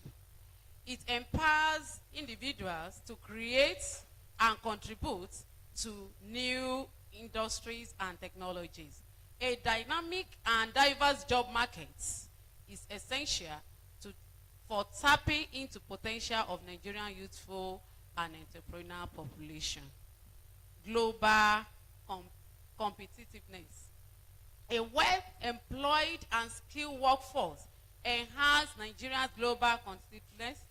It attracts foreign investments and facilitates the country's integration into the global digital economy. Sustainable employment is not just a domestic concern, but a key factor in positioning Nigeria on the international stage. As we delve into prospects and challenges of creating sustainable employment through the digital economy, it is crucial to recognize pivotal role that employment plays in shaping the destiny of Nigeria and its people. The shift towards the digital economy in Nigeria marks a transformative phase with profound implications for job creation. As the nation embraces technological advancements, several key points highlight the potential impacts. Tech-driven industry. The digital economy is characterized by industries such as information technology, telecommunication, e-commerce, and digital services. These industries have the potential to create a wide range of job opportunity for software development and data analysis to digital marketing and online sales. E-commerce boom. The rise in e-commerce platform and online marketplaces has created demand for various roles, including logistics, customer support, and digital marketing. Increased connectivity allow businesses to reach a broader consumer base, fostering economic growth and job creation. Then we talk of remote work and freelancing. When we are talking of digital economy, it facilitates remote work and freelancing opportunity, enabling individuals to work for global clients and companies.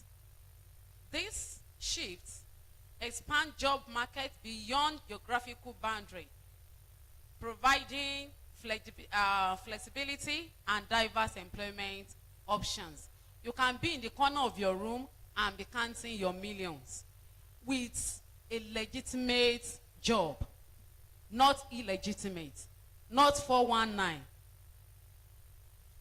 Then we talk of digital financial services. The adoption of digital financial services include mobile banking and fintech solution, enhances financial inclusion and create jobs in financial technology sectors. Digital payments system and blockchain technologies contribute to evolution of financial services and employment opportunities. Then we are all hearing innovation hubs and startups.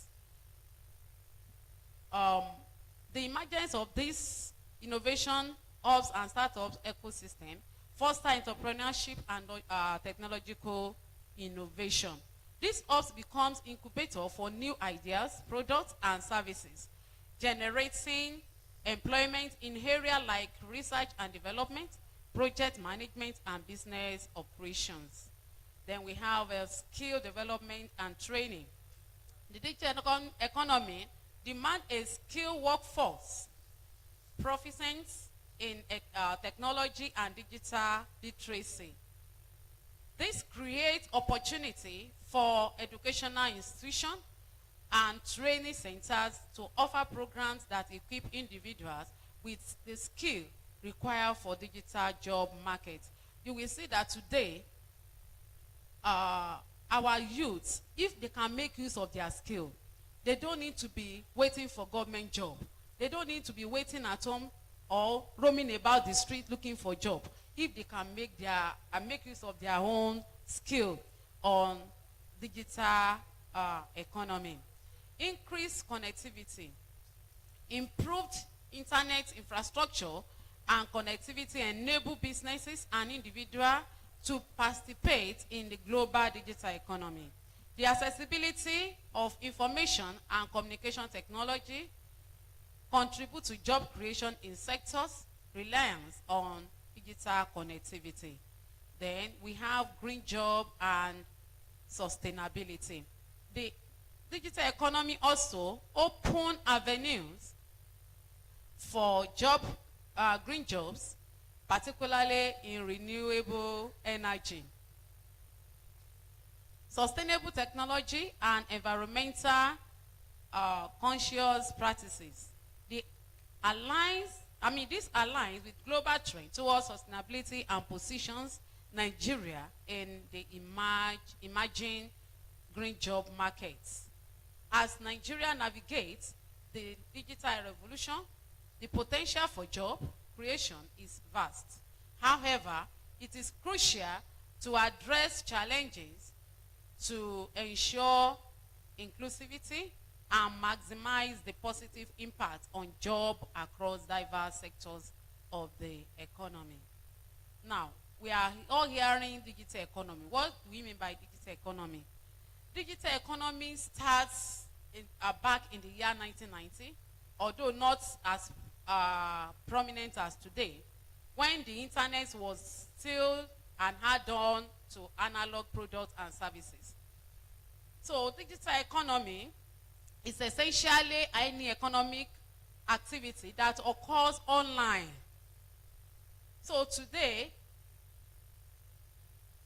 it is really a data-driven economy informed by the ability to connect, use, and analyze massive amounts of machine-readable information to deliver more personalized and meaningful experiences. So digital economy also refers to the economy activity that emerge from connecting individuals, businesses, devices, data, and operation through digital technology. It encompasses the online connection and transaction that take place across multiple sectors and technology, such as internet, mobile technology, big data, information, and communication technology. Digital economy differs from a traditional economy because it relies on digital technology, online transaction, and it is transformative effect on the traditional industry. Digital innovation such as Internet of Things, IoT, artificial intelligence, AI, virtual reality, blockchain, and autonomous vehicles all play a part in creating digital economy. So, because of my time, why did digital economy become core to our traditional economy? A good way to think about the difference between digital economy and traditional economy is the rise of Netflix. The difference between a traditional economy and a digital economy comes down to, number one, paper and manual process versus tech and automation. Then physical products versus digital products and services. Brick and mortar versus e-commerce. And cash versus cashless payments. We all remember that even the pepper seller during the COVID-19 make use of transfer when it comes to business. When you get to bank and there is no money, so you have to do what? You have to force yourself to know how to transfer. Even people that are in the remote places. So those are the essence of the digital economy we are talking about. Now, why is the digital economy important for businesses? Business that make digital transformation a priority can streamline processes, reduce costs, and create new revenue stream. But the digital economy is more than just using a computer to perform tasks traditionally done manually or an analog devices. Analog devices, it's finding way for organization to make their system and people work more effectively together.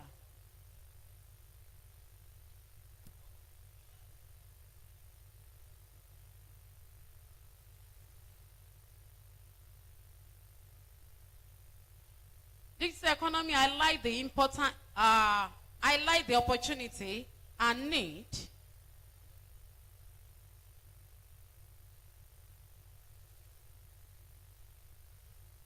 digital economy highlights the opportunity and need for organization and individuals to use technology to execute those tasks better, faster, and often differently than before. So those are the importance of digital economy. You know, we have some example when we are talking of digital economy that can create job for you. This include riding sharing platform like Uber, like Lyft, Boats, home rental platform that is Airbnb. Then content on demand services such as Netflix and Spotify. Major example of digital economy evolution. The digital economy has evolved significantly since its inception. There are numerous examples of traditional companies transforming to succeed in digital economy. The following are some of the examples. The surge of e-commerce, where platforms such as Amazon, Alibaba, and eBay has transformed online buying and selling, has reshaped retail and created new technology and business model. Then social media. The emergence of social networking platforms such as Facebook, Twitter, Instagram, LinkedIn has changed how people communicate, connect, and promote their products. You know, if you have your products, even in the corner of your room, you can place them on your Facebook page. You can place them on your Instagram page, and people will patronize you, and you'll be, collecting your money right where you are. Then increase remote work adoption.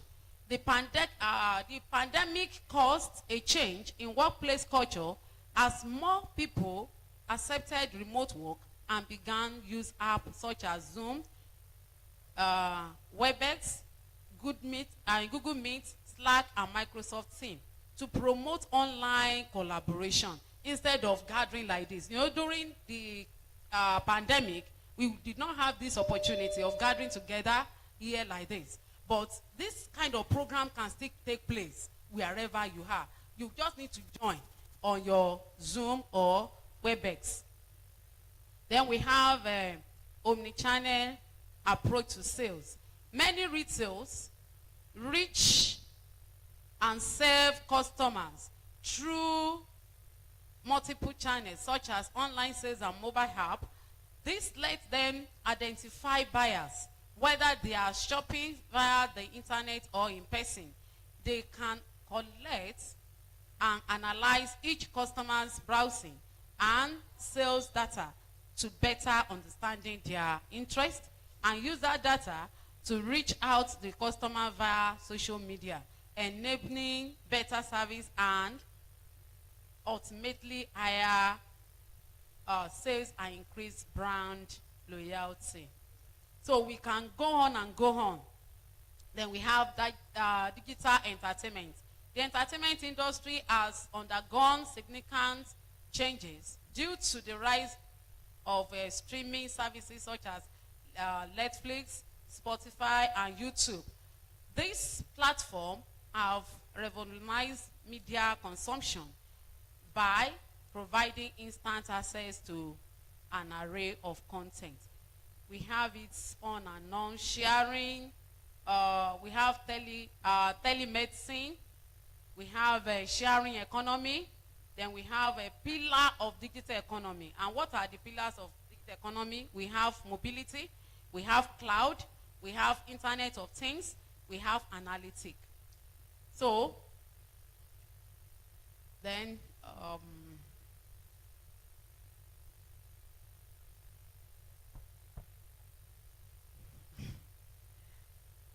so I have a few minutes left. Let me just, okay.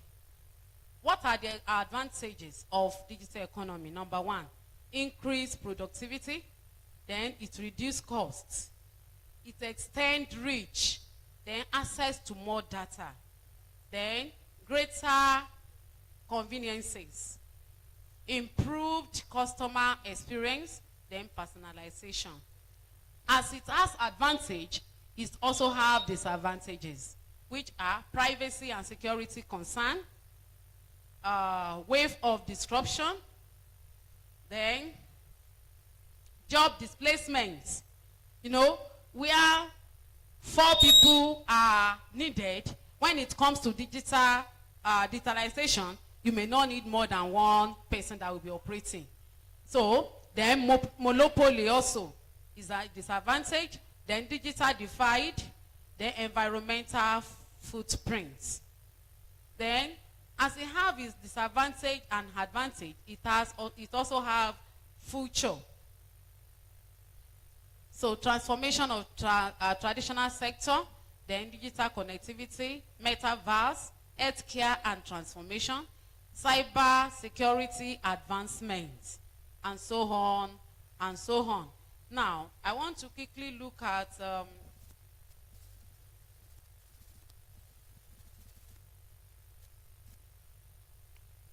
the role of Osun State in sustaining employment opportunity through the digital economy. Osun State, with its unique blend of natural resources, cultural heritage, and a growing population, play a crucial role in contributing to Nigeria's digital transformation and the creation of sustainable employment opportunity. The state's strategic initiatives and resource position it as a key player in fostering a thriving digital economy. This includes Osun State's commitment to investing in digital infrastructure, the establishment of tech and innovation hubs in Osun State, then initiatives to improve internet connectivity and access to digital resources in rural and urban. We will all agree with me that if you look around, you will see that they are laying fiber optics around the corners in the state. This one will hand you better access to data wherever you find yourself and wherever you want to be operating from. Then public-private partnership, PPP, then youth empowerment programs. Then we have sustainable development goal alignment. Then, let me round up as my time fast spent. The challenges that we may be facing, digital infrastructure deficiencies, that is limited access to reliable and higher speed infrastructure, internet infrastructure, especially in the rural areas, can hinder the growth of digital businesses and limit the adoption of the remote work in digital economy, then digital skill gap. So, in conclusion, they are already driving me. In conclusion, the digital economy has proven to be a powerful catalyst for job creation in Osun State.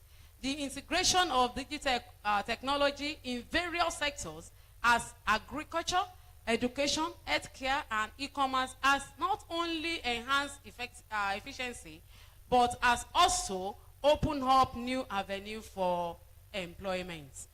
Finally, Osun State stands at the crossroads of a digital revolution that holds immense potential for sustainable employment opportunity.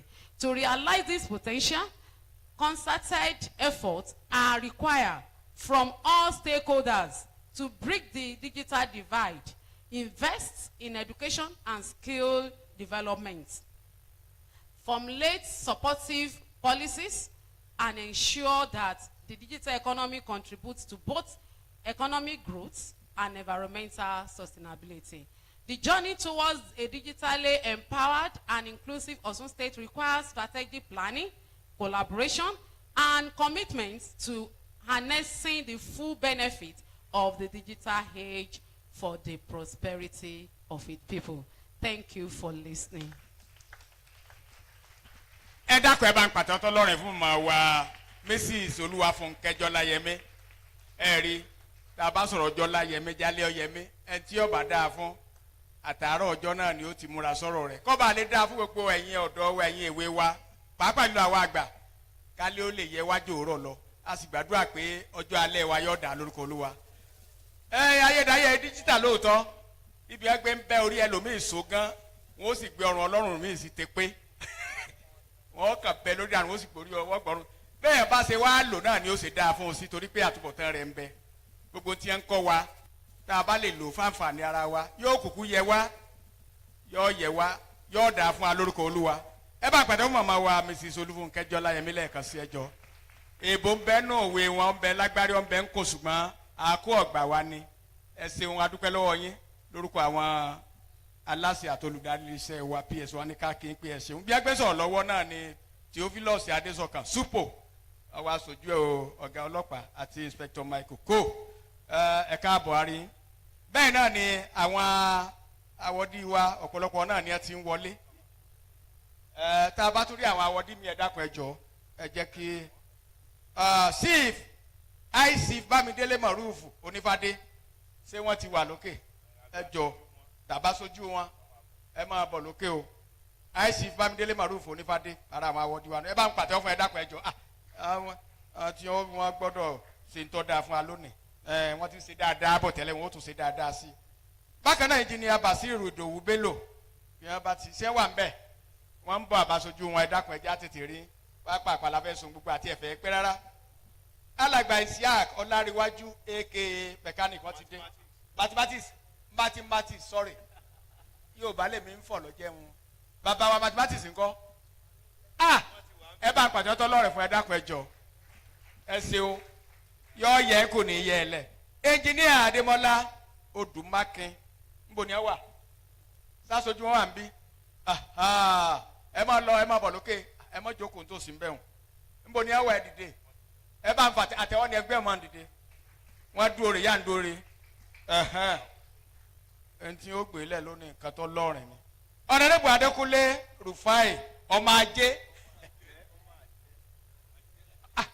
ọmọ àjẹ́ ẹ̀sìn ẹ bá pẹ̀tọ́ tó lọ́rìn fún ẹ dákun ẹ jọ mo sọ fún yín pé àjẹ́ tiẹ̀ tó gbájé lọ́wọ́ àjẹ́ tó bá rí tajé ṣe tó sàràkìtì bíi fẹ́fẹ́ kun ẹ mọ̀ pé igi owó nù ẹ pẹ̀tọ́ tó lọ́rìn fún ọ náà lẹ́ẹ̀kan sí ẹ jọ akí bàbá wa air vice marshal àti gbogbo àwọn tó wà níjókòó ẹ ṣeun mo rò pé kí lọ́kàn sáyé.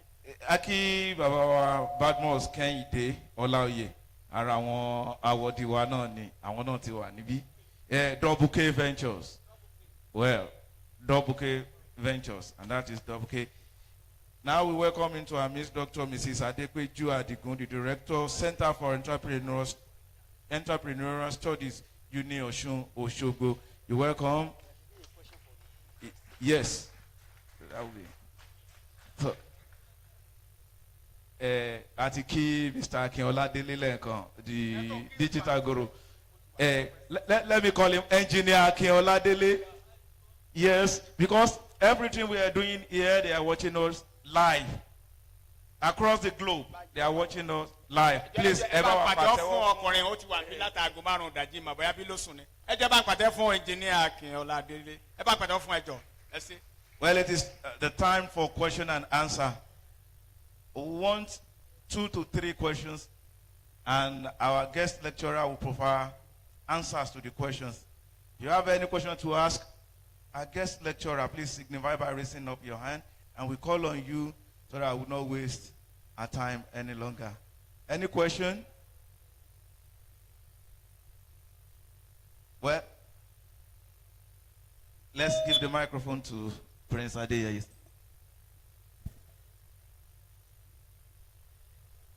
Well, I want to thank the lecturer. A friend of mine had problem last year with his bank. He was receiving debit alert, debit alert, debit alert consequently. It was only last week that he discovered that one of his workers tampered with his ATM. He could not resolve the problem with the bank. But today, he has sacked that boy. What actually went wrong with his ATM or its use? Well, Baba Mathematics said he wanted to say something, and that is Dr. Isiaka Olanrewaju.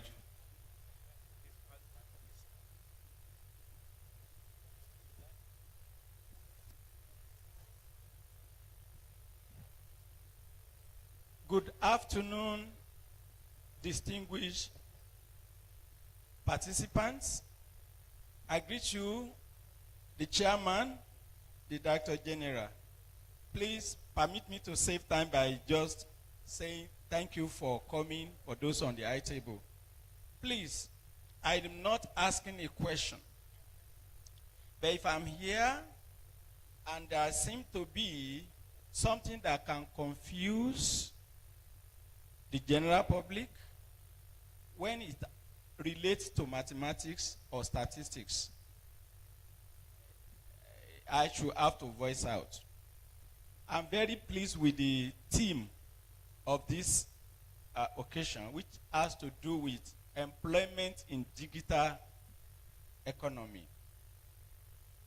Why do you have to take more time talking to ourselves, particularly the youth, on employment? Because if we must be sincere to ourselves, that's issue of unemployment, if not number one in our problem in this country, is among the first three. Extreme hunger seems to be happening now in Nigeria. if you travel to your hometown and you see the way people demand for help just to feed, you know what I'm saying. And the bane of this problem has to do with large number of people with nothing, little or nothing to do to fetch for themselves. But sometime when data is released about either unemployment or inflation rate, people get confused. By the year 2020, unemployment rate in Nigeria was put as 33.3. But recently, in the first quarter of 2023, that agency that is in charge of releasing unemployment rate said unemployment rate is now 5.1%. Only to give another report 3 months later to say it has reduced to 4.1%. Will you believe that? Will you believe that? But I believe. I believe because I know what has happened. I'm here now standing on a stage which is almost about 1 foot higher than the ordinary floor. Sorry, I won't use the ordinary floor, the major floor. Because you are special people. You cannot be sitting down on ordinary floor. If I put a pole here for high jump, if it is 4 feet and I successfully jump it, what will you say I've jumped? 4 feet, isn't it? But for any pole to be on the same height with the one I put here, it must be 5 feet there. So if anybody now jump that same 5 feet and it is reported that I jump and it's reported that I'm jumping 4 feet because of the same level with me, is that correct? No. That was what happened to unemployment rate that the National Bureau of Statistics said it has reduced to 5.1% from 33. They did not even use the one reduced.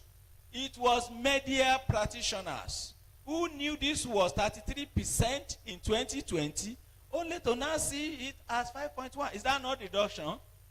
Whereas they changed the definition for calculating unemployment rate in Nigeria in line with other countries so that we'll be using the same base.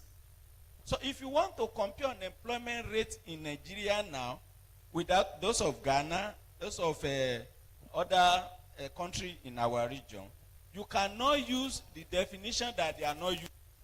That's why I make use of example of then when we are now saying that the unemployment rate reduced from 5.1 to 4.1 within 3 months in Nigeria, the one of 5.1 was last quarter of 2022, which was the last 3 months of that 2022. They now say the unemployment rate is now 4.1 in the first quarter of 2023. What does that mean? Unemployment rate is not calculated based on permanent job. It's not calculated based on permanent engagement. The definition is what happened to you within the 7 days before you are asked the question. So I could be employed today, and if you come next week, I may not. What really happened between the last quarter of 2022 and first quarter of 2023 was because many youths in particular were engaged in some casual jobs. Remember, that was the quarter we are at the height of campaign for general election. Many unemployed youth were engaged in pasting posters, and they were paid for it. So if you now include them among those who are employed, unemployment will reduce. So don't think mathematicians or statisticians are telling lies. That's one. Let me go to inflation rate. Inflation rate in Nigeria now is 27.1%. I just take the last three. That I'm telling you what happened in October. Before October it was 26 point something, and then I think in August it was 25%. But mind you, there will be a time inflation rate will be reported to have come down. Inflation rate will be reported as come down, whereas prices of goods and services has not come down. So inflation rate itself is not measuring change in prices, but is measuring the rate of change in prices. One simple example before I sit down. So my time is almost up, isn't it? If you buy a tuber of yam, 100 naira, last month. If this month you buy it at rate of 120 naira, or let me say 150, that is almost 50% in price increase. Now, if you now buy it in another month at rate of 170 naira, has price reduced? No. From 100 to 150 to 170. But the rate at which it increased from 100 to 150 is higher than the rate at which it increased from 150 to 170. So when we say inflation rate has reduced, that is the meaning. Thank you very much.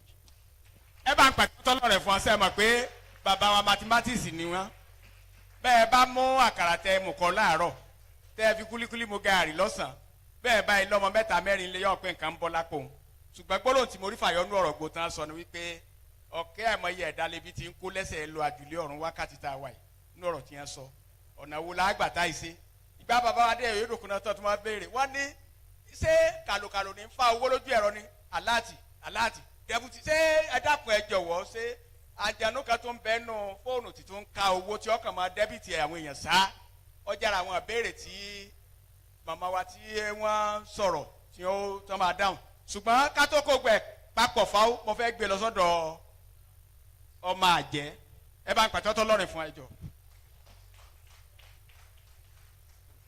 Thank you very much, sir. My name is Elder Dayo Odulana. I'm representing the National Chairman of Action Alliance. I'm standing on the existing protocol. Oki Boboile, ẹ̀yin bàbá ẹ̀yin màmá mi. My question goes to our permanent secretaries. When I was once a teacher, we took children, our pupils, students, to various projects, especially OAU universities. We saw some projects that they made by then. After graduating from their courses, that is the end of the program. Especially in our secondary school here also. We have seen students making different kind of gadgets. Immediately they leave the school, that is the end of the something. Now, I'm asking the permanent secretary, what is really going on? Let us look at this digitalization that we are seeing, especially in the area of voting. The era of lining up, sun in the rain is enough. Why can't we go digital to make sure that everybody can sit at the comfort of his home and vote? Then the problem of malpractices in the field of voting will be raised. Then look at our system of transportation. If you don't have anything important in where you are going, you can easily text message. And this will avoid you of spending much money. Let us develop this digitalization on the area of all aspects. So what are you doing to make sure that our government ourselves is making sure that technological is developing in Nigeria? Thank you very much, ma'am. ẹ ṣe bá ní pàtó tọ́lọ́rìn fún wa níbi tí a gbé sọ àwọn hunter group of Nigeria lábẹ́ forestry àwọn náà wọlé lábẹ́ commander Hussein àwọn àjọ road safety alukoro àjọ road safety wà ń bí mama Agnes Ogungbemi àwọn náà wà ń jókòó ìgbà tó bá tà kó àwọn director wa náà tọwọ́lé á fi níbẹ̀ náà ni permanent secretary wa director of highway Ministry of Works and Mojebo Hanleyo. Ministry of Work and Infrastructure. Engineer Oyebode Moruf Akani. Ẹ ti ẹ bá ń pàtẹ́ ọtọ́ lọ́rùn fún gómìnà wa ní ẹ dákun. Ẹ bá ń pàtẹ́ ọ̀hún. Highway tí wọ́n ṣe tí wọ́n dá tí wọ́n wù lọ́jọ́ pé ẹ wọ̀nà kírun tó jẹ́ pé tírélà máa ń rí nbẹ̀. Adúpẹ́ ẹ ṣe.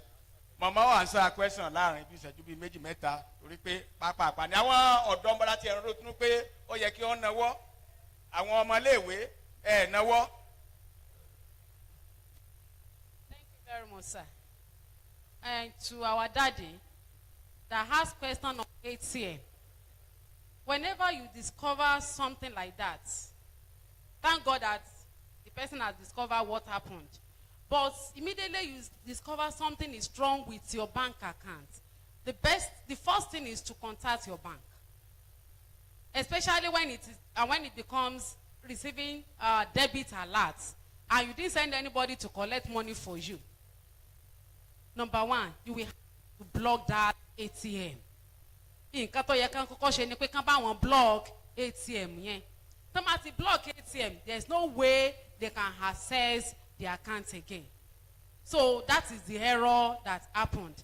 Then I want to beg us, don't disclose your PIN to anybody. Don't disclose your PIN to anybody. Ọmọ tí mo trust ni ẹ wá fún ní ATM yẹn ọ̀rẹ́ àlọ́bà ń gbowó wá tẹ 1249 for 19 you. So the best thing, that's why they call it PIN, private identity number. It is your private identity number. You should not disclose it to anybody. Thank you, sir. Shemo answer question, sir. Thank you, sir. And, our daddy that talks about digitalization of everything in the country. It is possible and it is workable. I believe we are going there. The era of line-up voting, we have been voting online on some occasions. And I believe INEC are also working. INEC is working on that. And I believe everything will come true. Nigeria is getting there.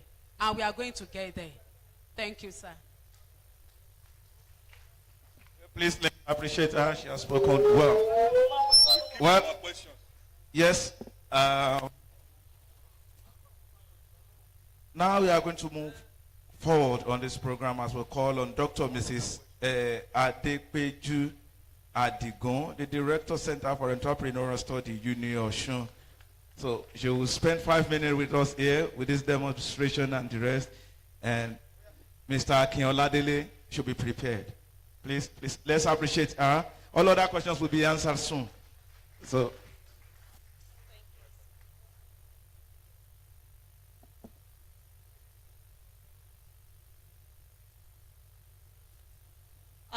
All protocols duly observed.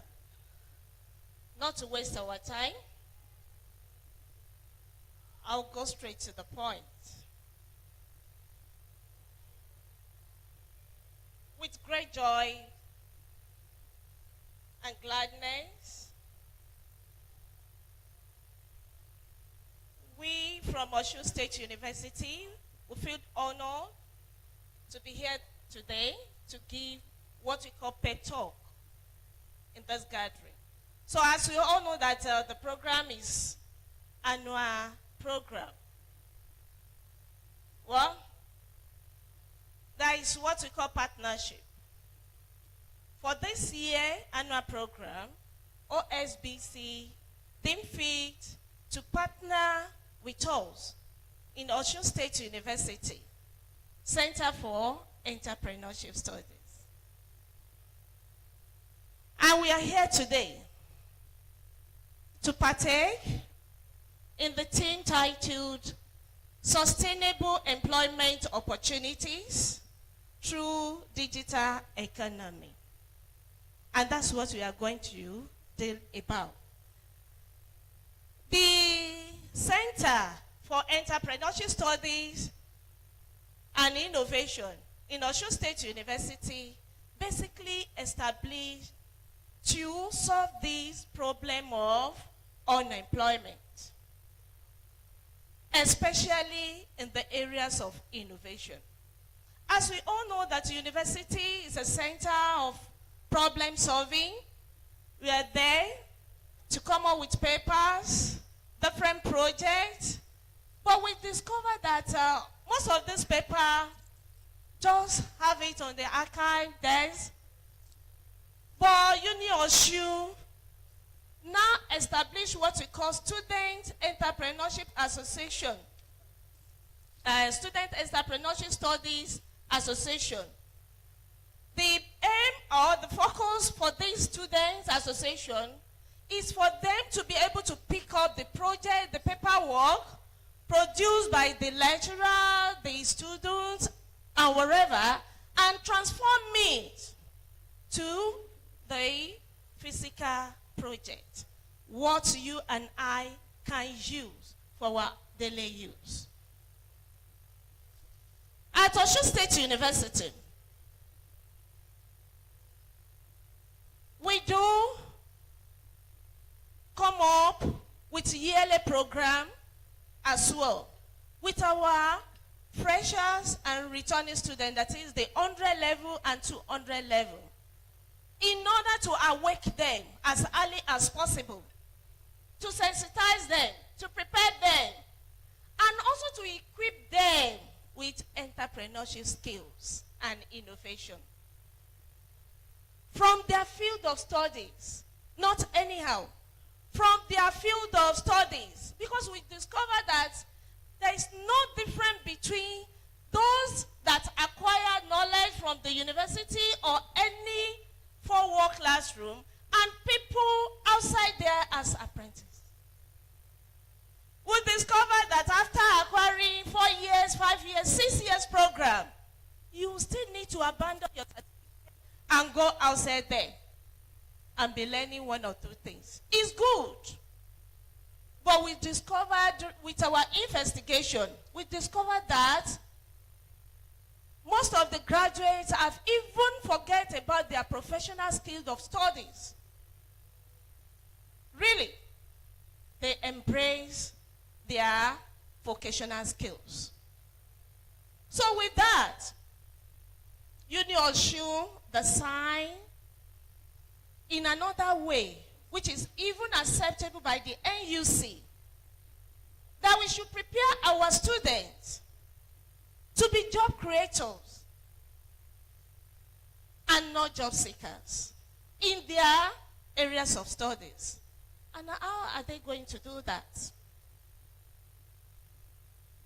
During the long holidays, we expect all our students, as I mentioned, first and second year students, to be in their respective areas of field of studies outside with the industries, organizations, to carry out what we call internship. And we call it Tan and Gan.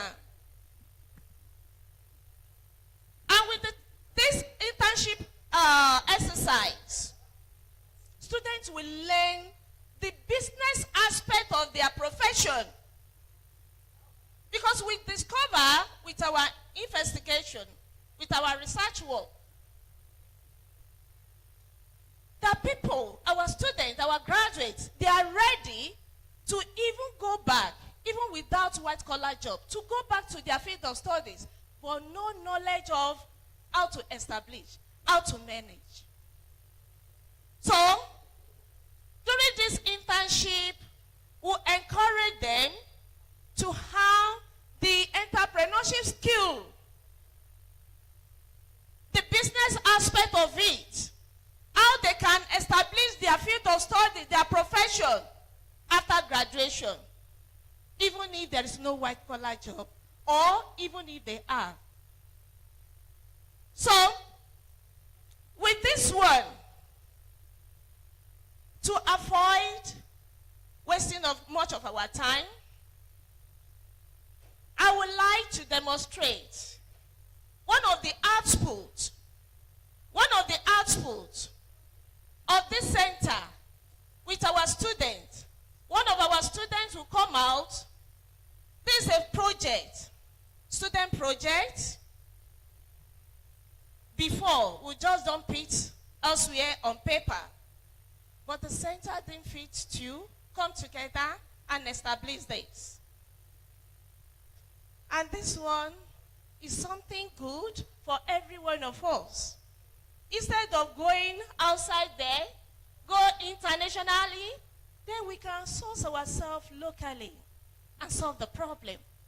So I will call on Jimo Abdullahi from Electrical Engineering Department. The work, we call it automated chicken feed loader, dispenser. This work, as you have it, you can be controlling this work even if you are outside the country, Germany, UK, anywhere, and your product is here in Nigeria. You have your mobile phone with you. You will know the time. If the feed is no more with your chicken, or if with it, you can control it. So I will quickly give room for my students to carry out that in that regard. To close it and leave it with Abdullah, I will appreciate Mr. Vice Chancellor of Osun State University, in person of Professor Oduayo Clement Adeboye, with the opportunity given to us to come up with all things and to help our students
Eshe.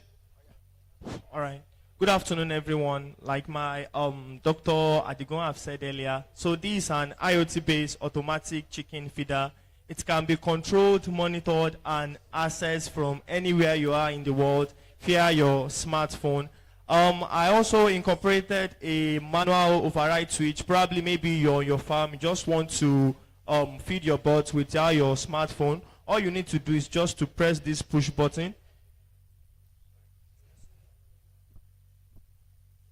So, and you see the feeder will open and close immediately. So, fast forward to that. So, we have an app that it can be used to control from anywhere you are in the world. All you need to do is just to log in into the app and, you know, press the on button and it will open and close immediately. Not just that, more or less maybe you are very busy, you won't be able to be, you know, to be controlling it directly from your phone, or you are very busy. So all you need to do is to subject it to automation. Say you want to feed your bird 7 a.m., 8 p.m., 7 p.m. or anytime. I can actually subject it to automation whereby I can continue to go about my day-to-day activity without bothering to after this, and a notification will be sent to me once that is done. So I'll be subjecting it to automation for us right now. So this is 12:28 p.m. I will tell it to feed my birds by 12:30 p.m. So I'll be subjecting it to automation right now.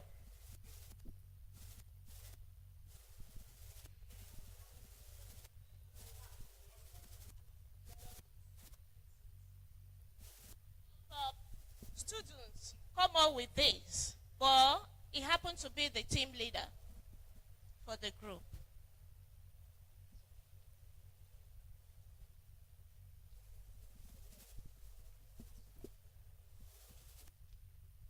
So I'll be subjecting it to.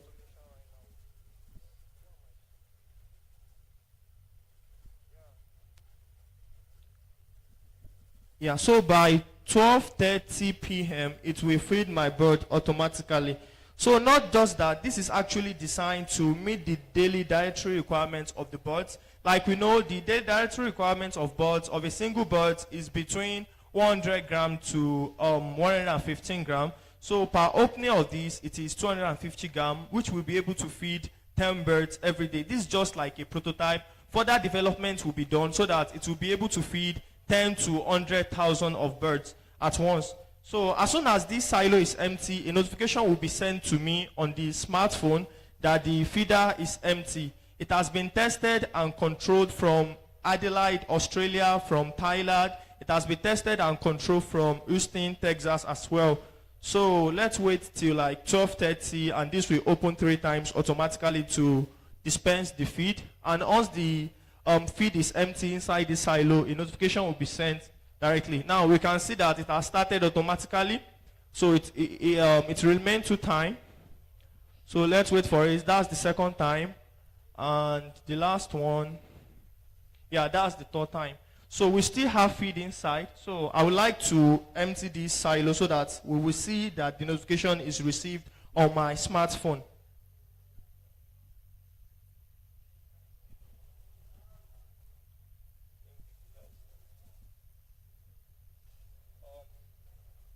Sorry, the illumination has affected it. The illumination of the of this place, it is well illuminated. We're supposed to receive a notification, but you can see the TCRT sensor is not turning off because of the illumination. So it has worked perfectly, and thank you very much.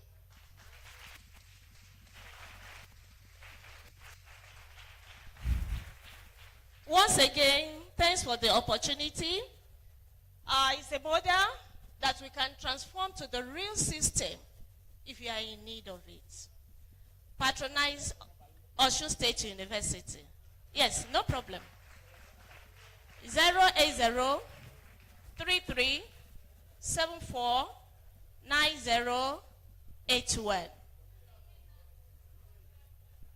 I'm Dr. Depeju Adipo, Director of Center for Entrepreneurship Studies. Thank you. Okay. 080 Odo Ejo Odo Eta Eje Erin Esan 08033749081. Thank you, sir. ẹ bá pàtẹ́ fún ọ lẹ́ẹ̀kan sí ẹjọ́ gbogbo program tá a fẹ́ ṣe báyìí pàápàá la fẹ́ ṣe ṣùgbọ́n ẹ rí i pé láyé ìjọ ń bá wọn táwọn òbí wa bá da díẹ̀ lẹ̀ ìfẹ́ wọn fi máa pètè máa ṣùgbọ́n ní ìsìn ṣé àwọn adìẹ bá jẹ́ ọmọ iléèwé ni wọ́n ó tò ní láti wá gbóúnjẹ sàn ṣé adìẹ lè ní sùúrù bá wọn àìbò ni ó ti máa ṣe ṣáàdù ọmọ tò lọ́wọ́ ọ̀wọ́ ni tí èèyàn máa jẹun ní ó ti yé àwọn ọmọ iléèwé bọ́kàn máa béèrè béèrè ni. tó láì fi àkówà ṣòfò ọládélé ẹjọ ẹ dákun pàápàá la fẹ́ kẹ́ ẹ bá wa ṣe ẹ má jẹ́ àṣẹ ìbòlè lórí pọ̀ gbogbo nta bá fẹ́ ṣe ìṣẹ́jú mẹ́wàá péré la ní.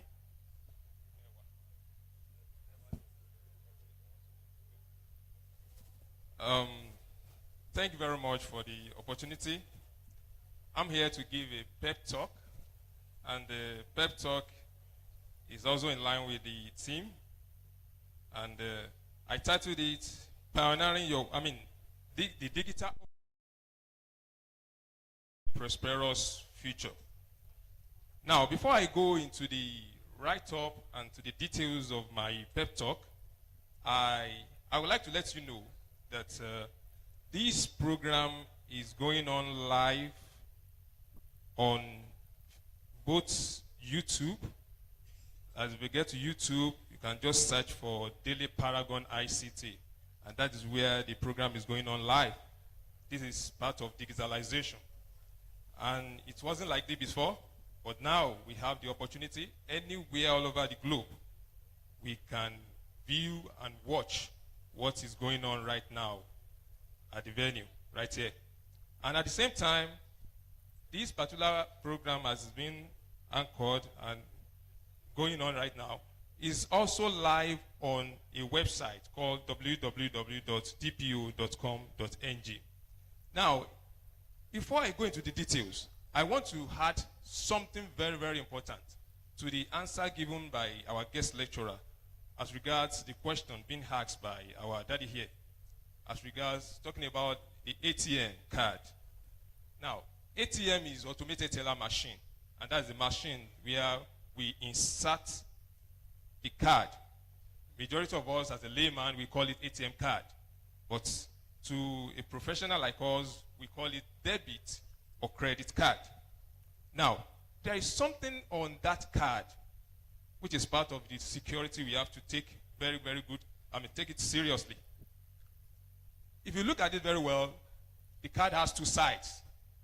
There is one side where a very long digits, up to like 16 digits. And at the other side, we call it CVV. It's just 3 digits. Now, all these, that of the first side and the other side, you have to make sure you keep it secured. You don't expose those two information to anyone. Don't trust anyone. These days, you don't trust anybody. Even your children, you don't trust them. Now, the reason why you don't have to trust your children is that if you are careful, you don't know, your children may be careless. So now, if someone wants to withdraw your money from your account, and you can have your ATM card with you, what that person will do, that person needs only 3 things. 1, the first side where the digits, the 16 digits is written. The other side where the 3 digits, the CVV is written. Then the last thing that person needs from you is your PIN. And one thing that is very, very important for us, we have to take it seriously, is that don't just use ordinary PIN. Let me give you an example. Somebody can just use your year of birth. Okay, I'm born 1965. And okay, my PIN, I will quickly remember. Let me use 1965. The person that wants to try your ATM card, that is the first thing that will come to the mind of the person. The person will try your year of birth. Likewise, those students, they can use their first digit of their matric number. If also you have a phone number, someone can use the first digit or the last 4 digits. All those are not secured numbers. They are not secured PIN. Just think about something that nobody can guess. If someone wants to try it, those people who are around you or those people that you think they know you, just think about the number that those people will not even think of. Those are the PIN that you have to use for your ATM, just to keep your ATM secured. Because it's possible for someone to withdraw your money from your account without using your ATM. Now, let me quickly go into the pep talk proper. And if you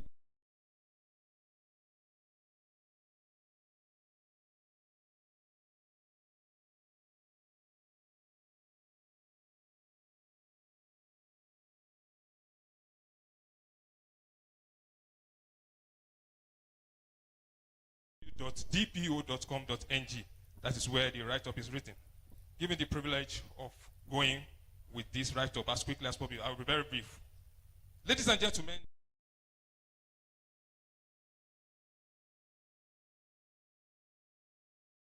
I'm blue to share my thoughts on a topic that resonates with all of us, especially in today's rapid evolving world. We gather here not as participants in a lecture program, but as advocates for change, as pioneers of innovation, and as stakeholders in the credible journey towards a sustainable economy through the digital realm. Firstly, let me express my gratitude to Osun State Broadcasting Corporation for organizing this event with such a pertinent theme, which says sustainable employment opportunities through digital economy, prospects and challenges. Indeed, this theme encapsulates the essence of our aspirations and the urgency of embracing digital opportunities. If you'd like to know me, I am Akin Oladele, also known as Dele Paragon. As an ICT expert, and it is my absolute privilege to be your pep talk speaker today. I come from the arts of Nigeria, proudly bearing the Yoruba heritage. It is my fervent belief that by sharing our knowledge and experiences and our collective vision, we can ignite change, create employment prospects, and overcome the challenges that lie before us in the digital economy. Now, straight to prospects. Prospects and challenges.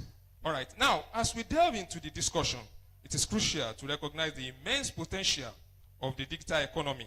With the global adoption of the internet and the proliferation of digital devices, the prospects are vast and enticing. Let us explore some of these exciting avenues. Number one, e-commerce. The rise of online marketplace and businesses has created an enormous avenue for entrepreneurship. Everyone here can create an e-commerce. You can sit down at the comfort of your house or wherever you like to stay, and you can market your product, sell your product, receive your money, deliver the goods anywhere you are in the world. And services to a global audience. The reason you should visit a particular website given to you earlier, this is where you can be guided on how to establish a successful e-commerce platform. I have an extensive experience as a web designer and a developer, ensuring your online store is both functional and visual appealing. Another one is this, freelancing. The digital economy has given birth to an era of freelancers. Whether you are a writer, a designer, a developer, or an expert in various fields, the digital marketplace allows you to connect with clients all over the world. Don't wait for white-collar job. What you know, that skill that you have, that's why digital skill is very, very important. For the one I've mentioned, if you have any of those skills, there are platforms on the internet where you can just register and you can deliver your services, help someone to design, help someone to develop, and some other things, and you'll be paid for the service rendered. It's very, very good. Of not roaming about searching for job. Exploring that website I mentioned the other time, that is www.dpo.com.ng. We offer you a guidance on how to go about it in becoming a freelancer. All right, another one as quickly as possible, app development is also very, very important. Now, with the increasing of use, that's the use of smartphones these days, mobile application is a lucrative field these days. As a developer, you can create a solution that addresses real-world problems, as has been demonstrated the other time. That is, someone used an application to drive that particular one. And it's possible for you, as a developer, you can engage and become an employed person if you have the skill. Now, reach out to me. Let's discuss something about app development. It's an opportunity for you to become a self-employed. That is part of the benefits of the digitalization we are talking about. All right, quickly as possible, the last one here on the prospects. That is online media. There are a lot of them, but I will have to stop, which is the last one under the prospect. Online media. The growth of online media has to do with the growth of online radio, television, even social media that we're all familiar with. Presents unique opportunities for content creators, marketers, and influencers. By exploring different kind of websites on the internet, you can learn how to harness the power of online media for broadcasting. Likewise, if you check that website I mentioned the other time, you get more information about it. If you are a person that has the knowledge of ICT, yes, you can use your social media. Don't you know that you can use your social media to market whatever skill that you have? All right, quickly as possible. My time is up already. I will quickly go to the challenges. However, it will be a remiss not to acknowledge the challenges that accompany these prospects. As quickly as possible, I will have to mention them one after the other. Digital inclusion. Not everyone have equal access to the digital world. Bridging the digital divide is essential to ensure no one is left behind. Another one is skills gap. To fully harness the digital economy, we need to address the skills gap. Providing training and education is very, very paramount. Very, very, very important. You have to learn, you have to acquire skills. Not everyone has the skill, but it's very, very important that you have to do that. The last one here is, second to the last, that is cyber security. That is talking about the particular one I've just explained now. It's part of it. Security, very, very important. And the last one is regulatory framework. An evolving digital economy requires updated regulations, which is very, very important. Now, turning prospect into patronage, I would like to let you know that we need to have what we call continuous learning. Continuous learning. That's in the fast pace of digital world, adaptability is key. You have to invest in continuous learning to keep your skills relevant and up to date. Very, very important. And network collaboration as well. And also, in addition to that, we have to engage and also have what we call entrepreneurship. You have to embrace your entrepreneurship spirit. Whether it is starting an e-commerce store or offering services as a freelancer, take that first step. Very, very important. And the last one, which is digital marketing and mentorship. I challenge you to embrace digital economy, not just for personal gain, but as a means to contribute to your community and the world. Let us work together to create a future where digital age is synonymous to empowerment, inclusivity, and a sustainable economy. May our journey in the digital world be both prosperous and powerful, and also purposeful. Thank you very much. Ẹ bá ń ro alàgbà Akin Ọládélé látẹ̀wọ́ ẹ dákun ẹ jọ̀ọ́. Àkólòkó àǹpapámọ́ra. Láàkó tí a wà yìí, à ń lọ síbi kọ̀ọ̀kọ̀ọ̀dún ètò tó jẹ́ pé wọ́n fi àmì ẹ̀yẹ dáwọn èèyàn kan lọ́lá. Ẹ jẹ́ kí agbára dìílẹ̀ láti bá wọn yọ̀. Torí pé gbà tí èèyàn bá wà láyé tó wà lálàáfíà tí wọ́n bá sì rore rò ẹlòmíì bẹ́ẹ̀ ṣe ń wò ó. Ẹnìkan ní ajá ẹnìkan wọ́n lájá ẹnìkan ajá kan kú ládùúgbò. Wọ́n náà fẹ́ẹ́ máa sunkún ẹ̀ torí ajá òun máa yọ̀rù máa yàn gbogbo ẹ̀ tó bá ti ń rí ni.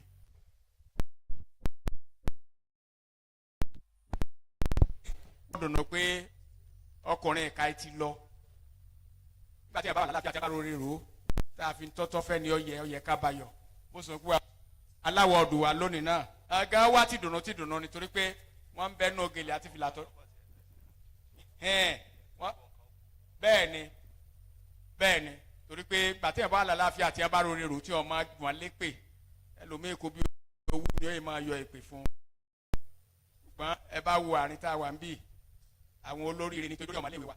Àrà kúkú jó díẹ̀ ẹ̀ka fún amúsíkì ìṣẹ́jú bíi méjì kan ká tiẹ̀ náà owó tiẹ̀ dùn pa tiẹ̀ rẹ̀ yín oṣù onílọ́gbọ̀n ọjọ́ ní oṣù kan ọdún 2023 Adéwálé band bó ti yẹ pé ibi tá a gbé ń sọ ṣe ètò lọ́wọ́ òun náà ní fetí fancy lọ wọlé pẹ̀lú fìlà gogoro wọn ẹ rí i pé ẹ bá ń pàtó tó lọ́rẹ̀ fún alàgbà fetí alájí fetí fancy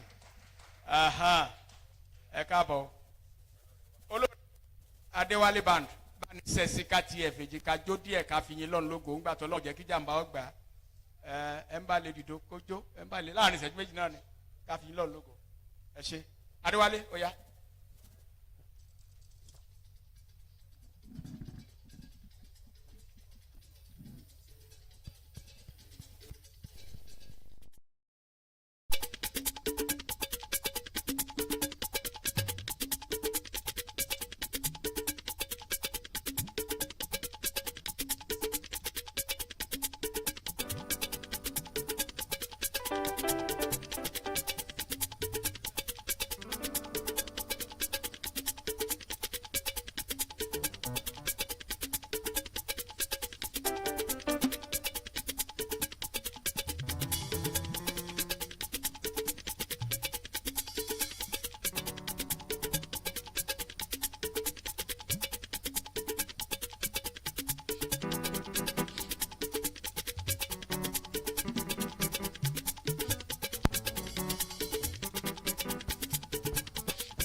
ọlọ́wọ́n bá wa wá dúpẹ́ àwa ṣèbáfẹ́ lè dùn márì.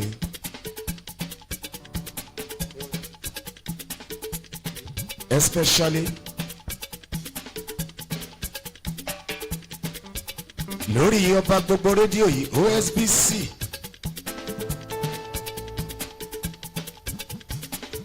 annual public lecture àṣetọ́dún tó kọjá lọ successfully.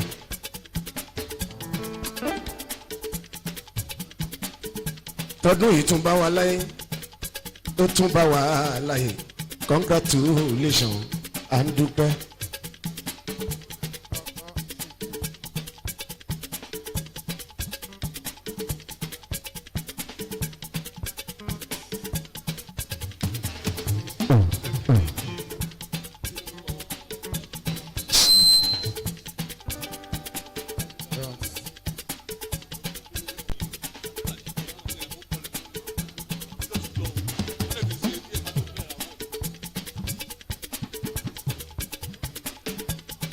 bá kọ́kọ́ wọlé olórí ilé là kọ́kọ́ kí díjì bàbá mi máa wó lẹ́mọ̀ràn àbá yìí ni mo rí kí.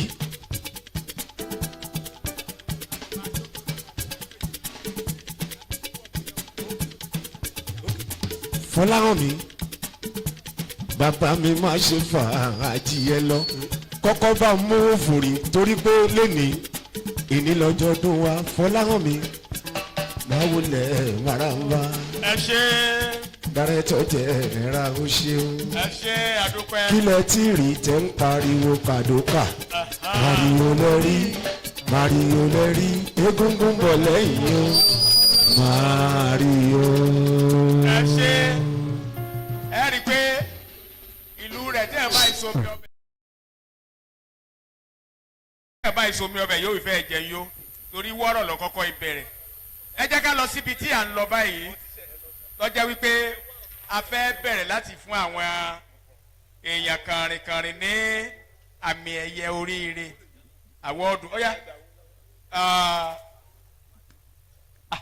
ṣé ìṣègbọ́gà wa ń lọ nà ṣé ìṣe pé bàbá wa Air Vice Master ń lọ nìyẹn wọ́n bá ní sọ̀rọ̀ kí ó tó lọ Air Vice Master Abiola Ilemobayo ẹ bá pẹ̀lú tó lọ́rùn bàbá wọn ẹ wá bá ní sọ̀rọ̀ ó tó lọ ẹ máa bọ̀ sà ẹ máa bọ̀ ẹ fetí kù àlétí ẹ pàtó tó lọ́rùn bàbá yẹn dákan ntọ́ ìdá yín sí tẹ́ ẹ fi já ló fúrí òfurufú àwọn àkórí ilẹ̀ ìpẹ́ yìí ẹ ní mọ̀ jàǹbá lágbẹ́ ọlọ́run ẹ sàmì sí ẹ dákun ẹ jẹ́ ń gbé microphone sí létí kẹ́ ẹ bá ní fetí ko ọ̀gá wa létí wọ́n bá ní.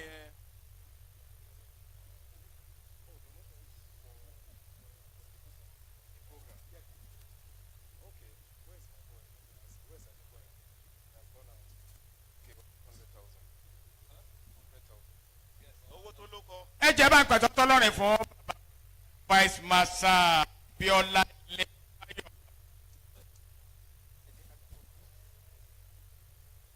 He has donated a whooping sum of 100,000 naira. Let's appreciate him. Yes, you have done well, and we pray that God be with you, sir. Now, we are going into the award proper. We are going into the award proper. But before then, we have to recognize the presence of our directors. Some have left now. Mr. Akinola Owolabi, the Director, Television, News and Current Affairs. Mr. Opeyemi Salah, Mrs. Adeola Adebayo, and others who are too numerous to be mentioned. Now, may I call on the Permanent Secretary, Ministry of Works and Infrastructural Development in Osun, person of Engineer Bashir Idowu Bello. His representatives should please stand as we respectfully call on our stations in person of Mrs. Jolade Igbarola to present his citation, a brief citation.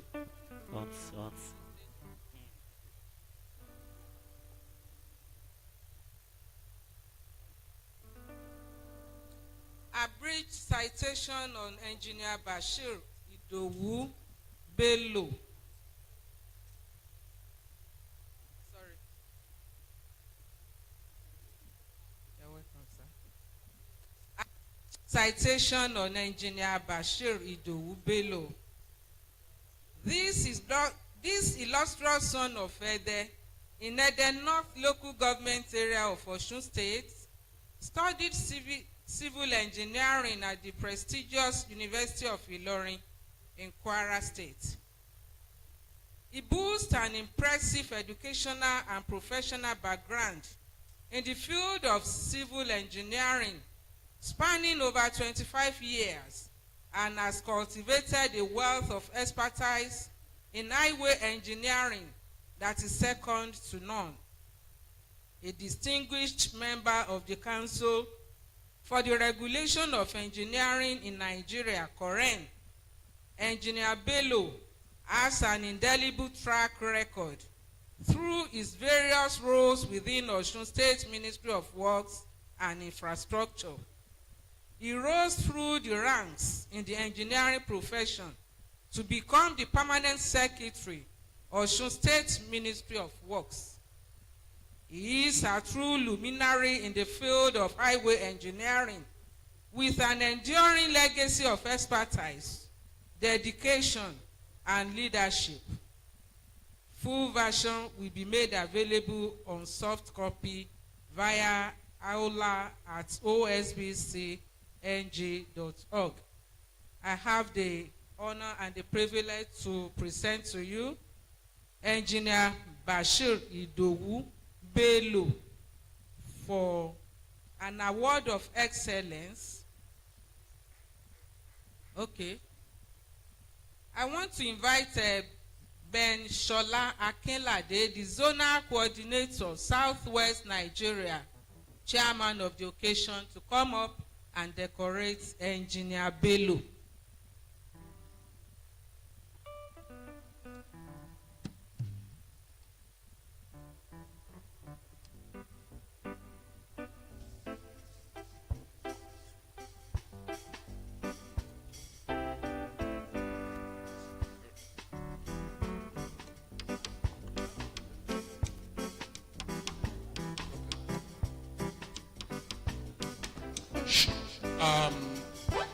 I want to congratulate you, sir, for this award.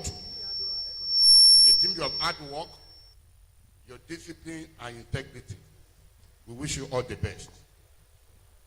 On behalf of the management of this great radio station and the entire staff of admin department, I have the honor and privilege to present this beautiful plate for you.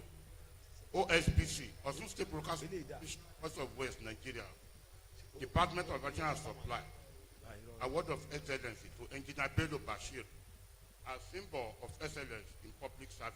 This date, 13 November 2023. Congratulations. Where I do?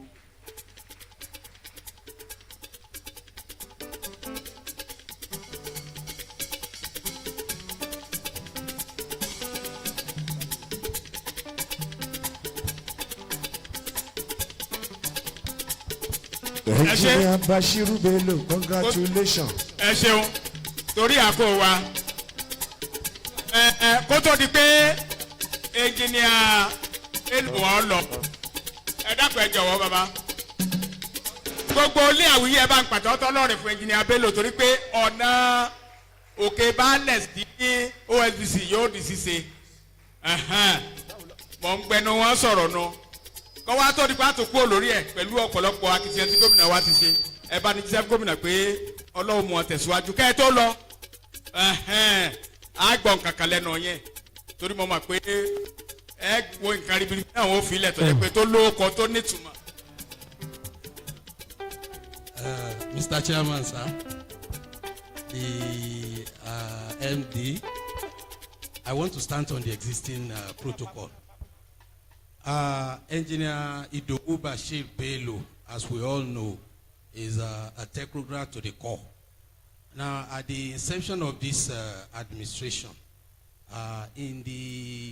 within the first 100 days of the administration of Governor Nuruddin Jackson Ademola Adeleke, as a pioneer account officer of the ministry, he was able to superintend on completion of over 40 kilometer length of road. And as I speak with you now, we have a lot of mega projects which has been at his instance. A good example is the construction of a dual carriageway from Old Garage to Okefia to Lameku. We are also going to have a flyover at Okefia roundabout. Same applicable at Lameku roundabout. In addition to these two, we are going to dualize Akoda Cottage to Baptist High School and Okegada in Ede. We have a lot of mega projects at hand. In addition to, let me appreciate the media coverage that OSBC has given to all our projects. I want a round of applause to OSBC, please. They have been at the forefront of giving us a media coverage. In fact, the type that is second to none. We appreciate you, sir. Thank you very much. And it's our belief that this synergy will continue like this unhindered. As a civil servant, we are going to make a substantial donation, though we are not going to mention it, but we are going to make it today. Thank you very much. Adupe, aṣojú alága wa, PSC wa, a tòrò wá pé gbogbo inú ọgbà wa ìwọ̀n ọba ni dàlọ́dà. Engineer, ó ti di ṣíṣe, ẹ bá ní dàlọ́dà. Bashiru Bello, congratulations. Thank you.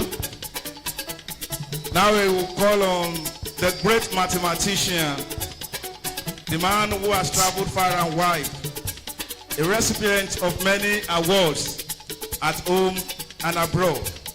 He is no other person than Dr.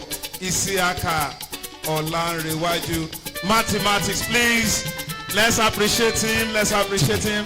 Doctor, please stand up as I call on one of our directors, Mr. Okpeyemi Salam, to present his abridged citation. Baba, Doctor, please come forward. We recognize Fatty Fancy. Daddy told me pataki.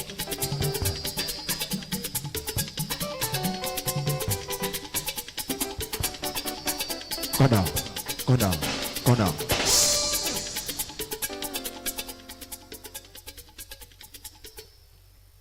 All protocols. A brief citation on Isiaka Olarewaju, aka Mathematics. Isiaka Olarewaju is a statistician, programmer, and analyst. He was born on the 18th day of July 1961. He attended St. Thomas Anglican Primary School, Akure, and Ila Grammar School, Ilaoragun, for his primary and secondary education respectively. He attended University of Ife, Great Ife, University of Lagos, where he obtained his first degree in statistics and postgraduate diploma in computer sciences. He also attended University of Southampton, 1993, for professional certificate in demography and statistical methodology. He also holds certificate in sensor cartography. He joined the National Bureau of Statistics in 1984 and rose through ranks to become a director in 2014. Having served for 35 years, he retired from National Bureau of Statistics in 2019 as the director and head of Department of Free Sector and Household Statistics. Dr. Isiaka Olarewaju has served in many capacities as statistical consultant for a number of local and international organizations, which space may not allow us to mention. He has received many awards. The latest was Fellowship Award in 2022. Nigerian Statistical Association. He is a lover of culture and happily married with children. I'm happy to present to you Mr. Isiaka Olarewaju for this award.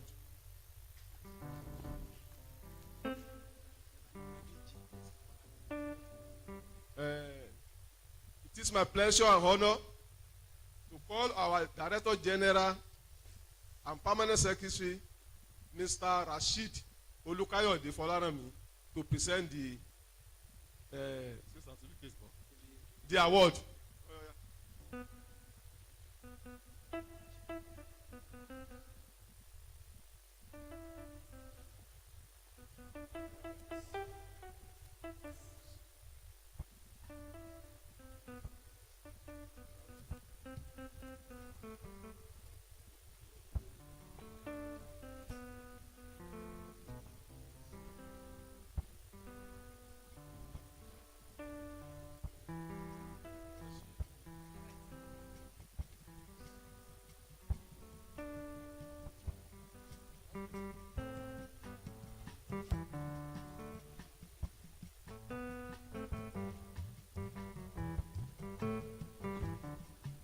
On behalf of the management and staff of OSBC, particularly the Admin and Supplies Department, I have the privilege and honor to present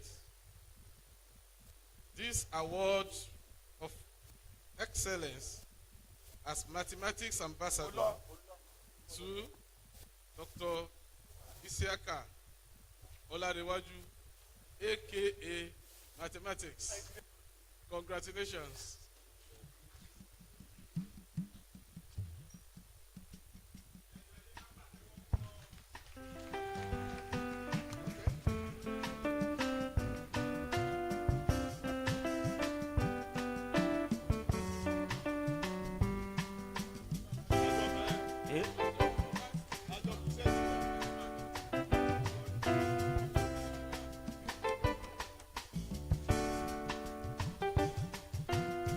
ẹ ṣe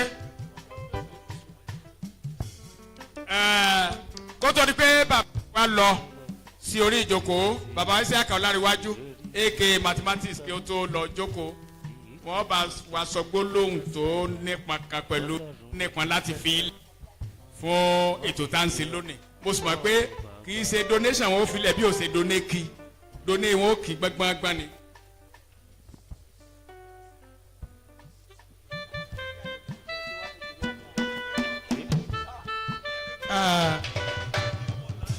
Permit me to stand on existing protocol. When the musician reduce the volume of the music can be going underground, no wala. I appreciate, I'm a dancer, but not as good as Governor Deleke. Yes, please, all what I will have said, some of what I will have said now, I've said it during the comment I made on issue on employment and inflation rate. So I won't waste your time this time around. And mo gbọ́ pé mo tún lè sọ Yorùbá nítorí pé àárín àwọn bàbá mi ni mo wà. Àwọn oríṣiríṣi àwọ́ọ̀dù láti máa ń gbà. Tá bá dẹ̀ fẹ́ gba àwọ́ọ̀dù, a máa bẹ àwọn èèyàn wa tó wà nídìí amóhùnmáwòrán láti bá wa kópa nínú rẹ̀. Program kan wà tá a máa ń ṣe lọ́dọọdún ní Ìlà Ọ̀ràngún fún àwọn ọmọ tó bá pegedé nínú ìṣirò. Mo sì máa ń gbìyànjú pé kí àwọn èèyàn wa ní OSBC kí wọ́n máa bá mi kọ́fà rẹ̀. Tó níṣojú wọn mò ń fún àwọn èèyàn láwọ́ọ̀dù, níṣojú wọn èmi náà ń gba àwọ́ọ̀dù. Àwọ́ọ̀dù wo ló wá tó yìí táwọn fúnra ara wọn bá wá fún mi, ẹ jọ̀ọ́ ẹ dákun ẹ bá ń pàtẹ́wọ́ fún OSBC. Lóòótọ́ ẹ ti gbọ́ pé mo ti rìtáyà ṣùgbọ́n kò tí ì rẹ̀ mí.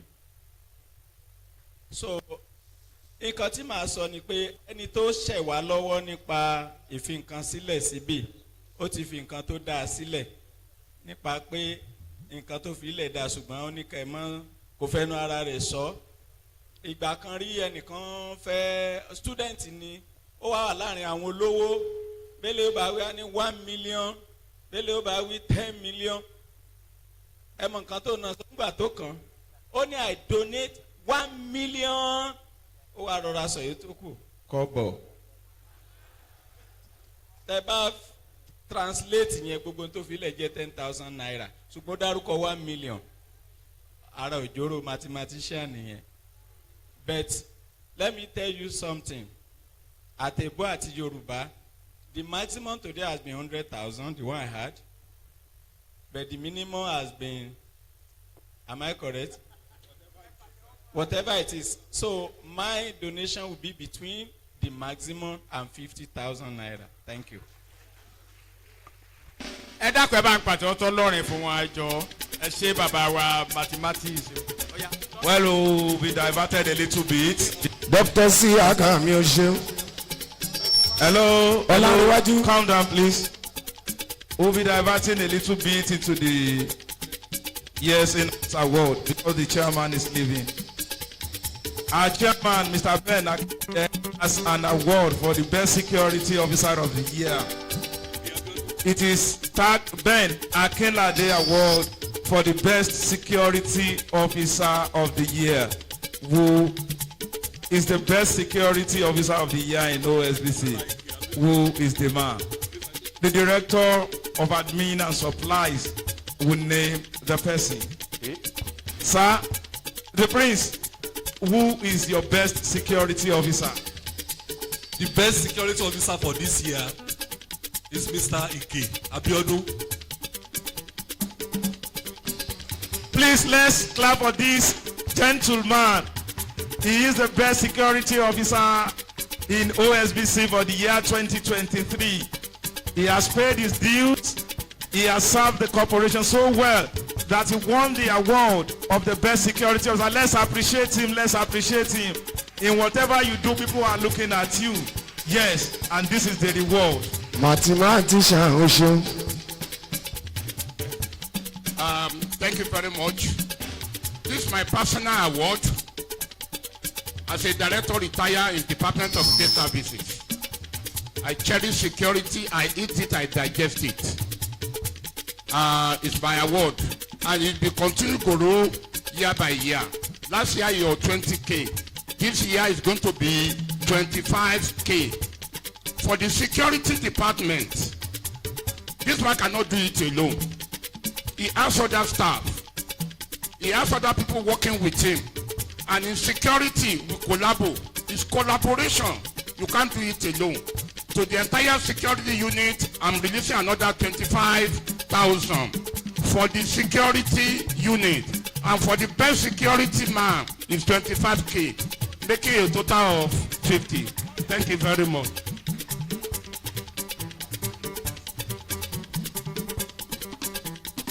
On behalf of management of Osbc and the Department of Administration Supply Services, to which you are under it, present the Green Service Award to Mr. Ike Abiodun, Benakenda, the Best Security Officer of the Year, Award 2023. Congratulations.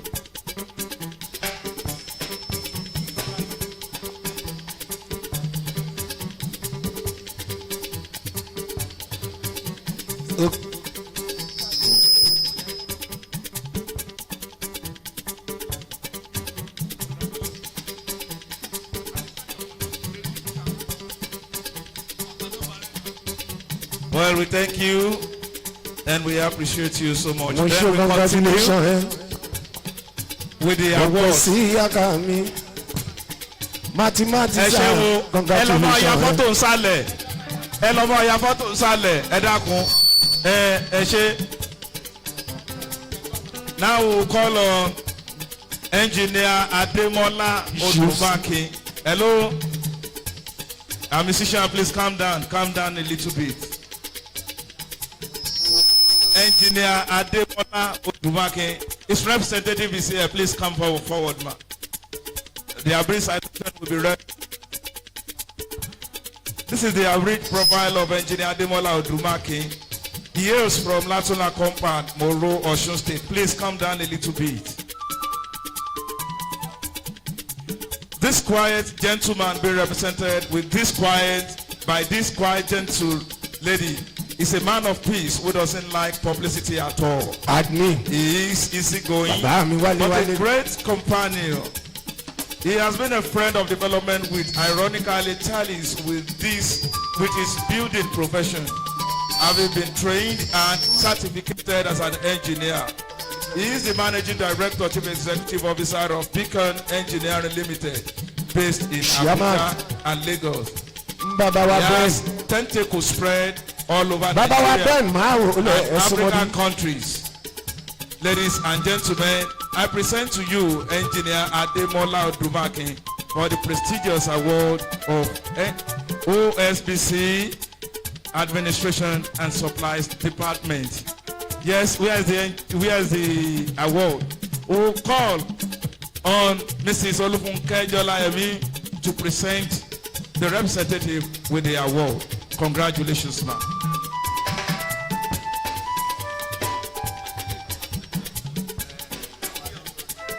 Chairman of Tobo Occasion, Mr. Ben, Baba wa Ben, máa ń wọlé ẹ̀gẹ́ súnmọ́ bí baba wa Ben. Mo dàgbàlagbà mi ò ṣojú mọ́ owó ni èsì lọ́wọ́ onítọ̀hún baba wa Ben. Wọ́n ti fi sí mi lápò, ẹ ṣe. To Engineer Ademola Odumakin as outstanding builder, civil works. This date has held November 2023. Congratulations. Dr. Siaka, mathematics baba gbà. Wọ́n yá súnmọ́ mi níbí, torí ìsúnmọ́ mi làá mọ̀ ṣe é ní.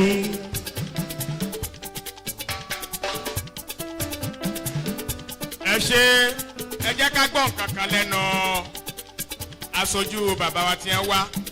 Mo mọ̀ pé bọ́ba ti ń dára fún ọkọ aya ni. Ntẹ́ ẹ̀gbọ́n rí ẹ̀gbọ́n lónìí torí pé tí màmá yóò fi ilẹ̀ yọ kọjá ohun tí bàbá gan sọ ẹ̀jẹ̀ àgbọ̀ látẹnu wọn.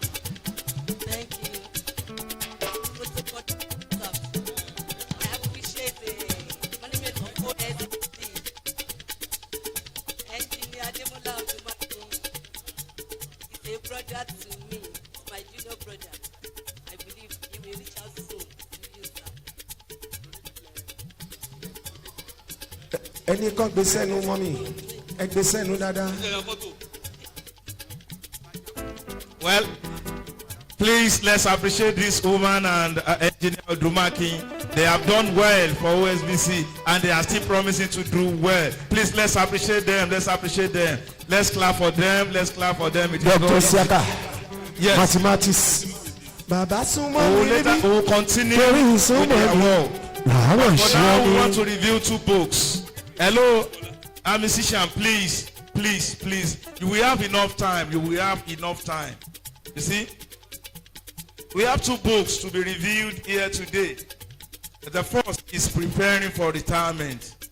It is co-authored by Jimoh Akanni Agbola, PhD, and Smollett Adetoyeshe Shitu Alamu. The second book here is The Fundamentals of It is authored by Olaniran. Yes, the books will be reviewed here. Yes.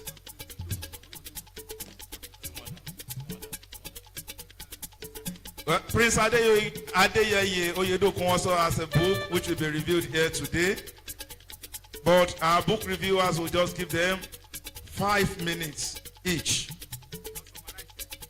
In order not to take much of our time, we cannot just stay here. We'll give Ababa the microphone here to review the book and why it should be read. Sir. Mathematics.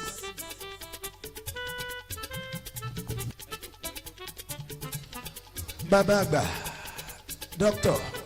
Siaka.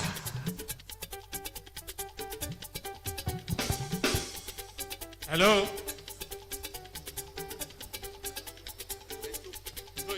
Bàbá tèmi. Book review. Dr. Siaka. Ẹ bá wa pa ìlú díẹ̀, ẹ bá wa pa ìlú díẹ̀ ká sọ̀rọ̀ nípa ìlú. Àgbàlagbà oyè. Please, no music right now. Thanks. Book review. The title of the book is Preparing for Retirement. Authors Agbola and Smollett Adetoyeshe Shitu Alamu, a retired director of Osbc. Number of pages, 209 pages. Publishers, Atman. Number of chapters, 12 chapters. Cost, 1,800 naira only. This book is a guidebook on retirement, and the sole objective is to enable all public servants and even self-employed persons to get fully prepared for retirement by appreciating what it is and how to fully prepare for retirement so that in the final analysis, a blissful retirement can be enjoyed. Old age poverty is the worst form of poverty. In order to avoid old age poverty, the book canvasses the notion and philosophy that retirement can and should be prepared for because the general uncertainties associated with post-retirement matters in Nigeria. Based on the foregoing, the authors have divided the book into 12 chapters to reflect the thinking indicated above.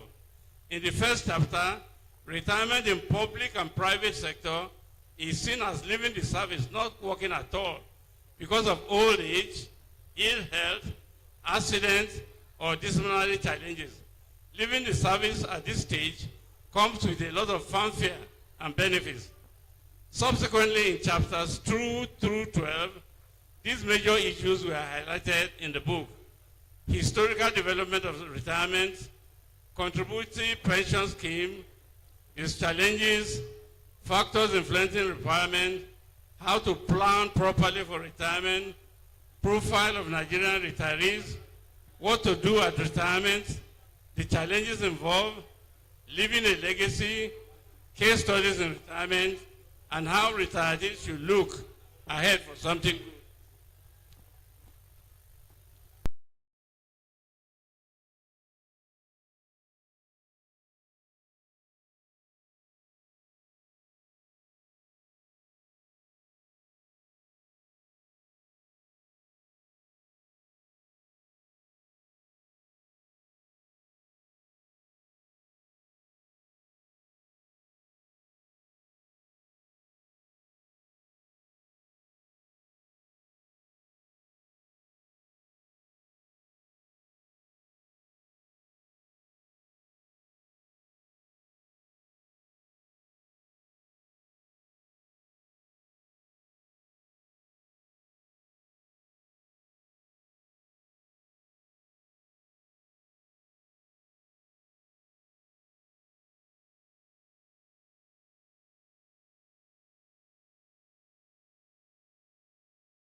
and it has 23 chapters.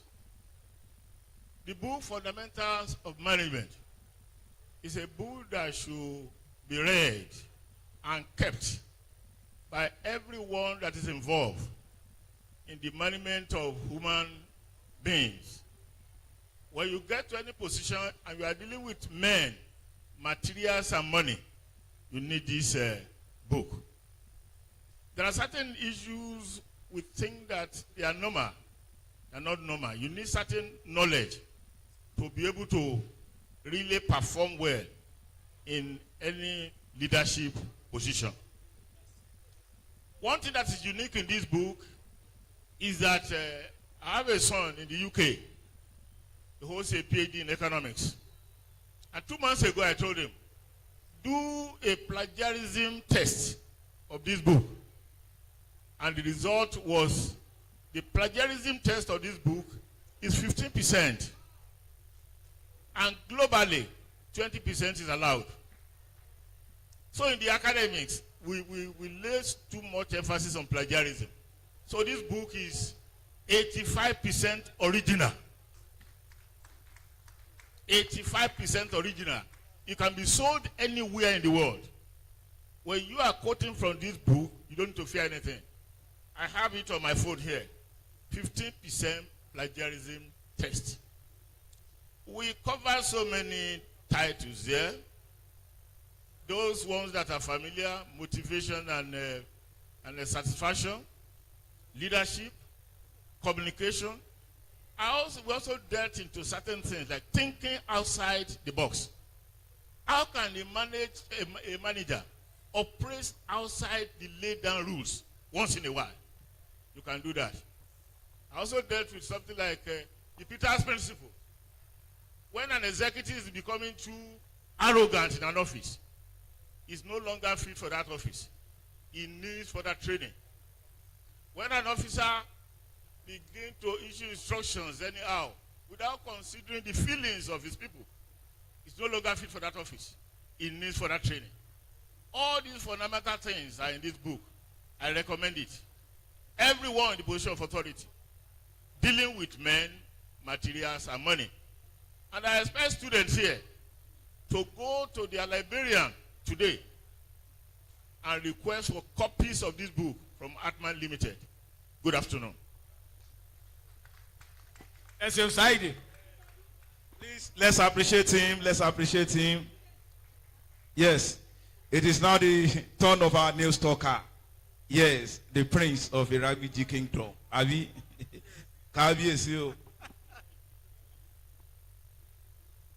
Mr. Chairman, distinguished ladies and gentlemen, I'm not giving any book to review, but my motivation in book writing, I have written 14 books.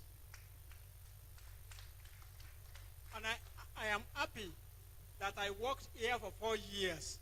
And under the 4 years, we constructed this one. We internally generated revenue, not from the government, including the gangway. I will just talk about 2 or 3 of my books.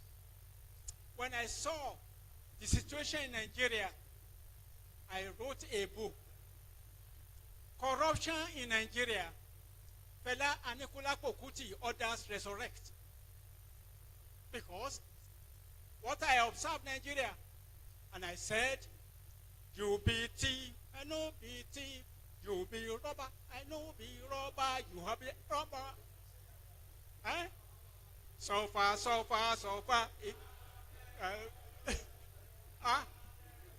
You see, Imam de Baladun, Pope na enjoyment, my people. So I wrote that book. But once I launched a book, they have finished. They purchased everything.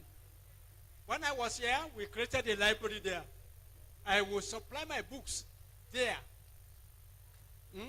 Because Sani Okosun at that time said, which way Nigeria? Which way Nigeria? Which way to go? Which way Nigeria? he said into.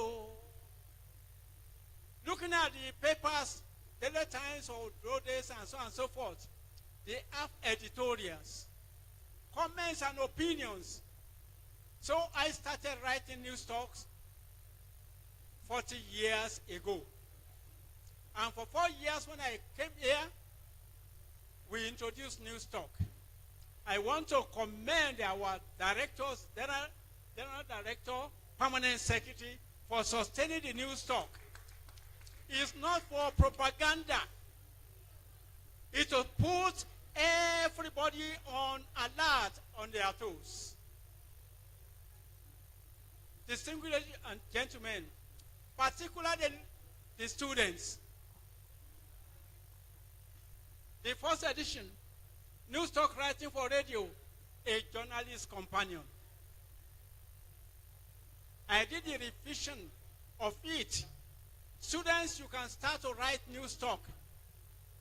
Freelancers, you can start to write news talk. When there was a hard time for me in Lagos NUJ, I wrote this book, Through the Shadow of Death, an encounter with Lagos NUJ. They just gave me now. So, book writing motivation will just come into your mind. I saw in those days, I said, epistles of St. Matthew and St. Jonathan, who is a saint. My books are bought. I want to thank Atman for the good work he has done. He is my brother, and we appreciate everyone. We thank you, sir. Please clap for Baba. He has demonstrated for us. Those are the qualities of a good teacher. Yes, we'll go back to our word. It remains only a step before we call upon you, the future leaders, to obtain your certificate. May I humbly invite Mr. Badmus Kehinde Olaoye for his award. The double K, yes, that is the man. Please, let's appreciate him. Let's clap for him. Let's clap for him. Let's clap for him. I will read his abridged citation very briefly. Badmus Kehinde Olaoye, born on the 26th day of April 1969, to the family of Alhaji and Haja Mustafa Oladejo Badmus of Iyaniso Compound, Ibokun Road, Osogbo. Mr. Badmus Kehinde Olaoye, popularly known as Double K, attended local authority school at Dugbe Ede between 1975 and 1979 before retiring to Osogbo and started all over again at Ansarudin Primary School, Gbanmi, Osogbo, for his elementary school. He thereafter proceeded to St. Mark's Commercial High School, Kola Balogun, Osogbo, and straight away ventured into business. He has been supporting the cause of this public lecture since the past 10 years, and he is a partner in progress for Osbc management, especially in the area of barter partnership. He was known as a typewriter repairer, but without anybody teaching him anything, he ventured into importing and exporting of furniture. Today, he is a successful businessman who could be reckoned with in any part of the world. Ladies and gentlemen, I present to you Mr. Kehinde Badmus Olaoye, Double K, the CEO, Double K Ventures, for this prestigious award. Congratulations, sir. Please, let's clap for him. To present the award is the representative of our board chairman. Yes. Let's appreciate him as the man comes. Let's appreciate him. Let's appreciate him. God's Double K is not going to give us donation. He's going to give us doneki. Yes. He's giving us doneki.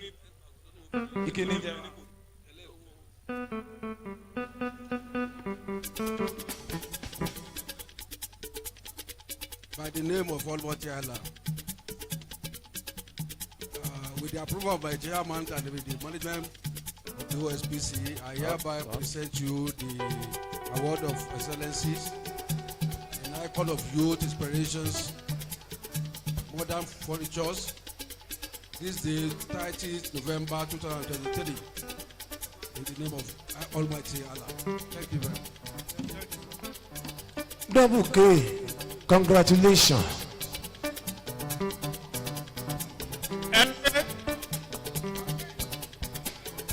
ẹ ṣeun.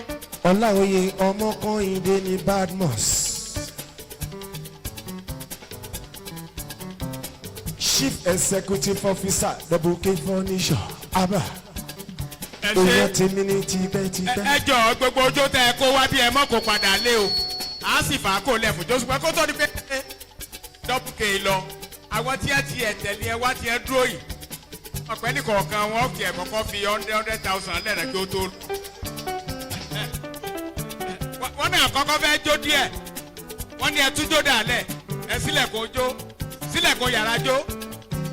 Double K, oya Badmus. Ìjọ ń bẹ lẹ́sẹ̀ rẹ̀ o èjì rẹ̀ ó bà. Ọjọ́ ayọ̀ lè ní jẹ́ Ọláoyè gbogbo ẹ̀yin olólùfẹ́ Double K. ẹ má ìsọ̀kalẹ̀ o ẹ má ìsọ̀kalẹ̀ o. O ṣe mo dúpẹ́ dúpẹ́ Double K Ọmọkànyìndé mi èjì rẹ̀.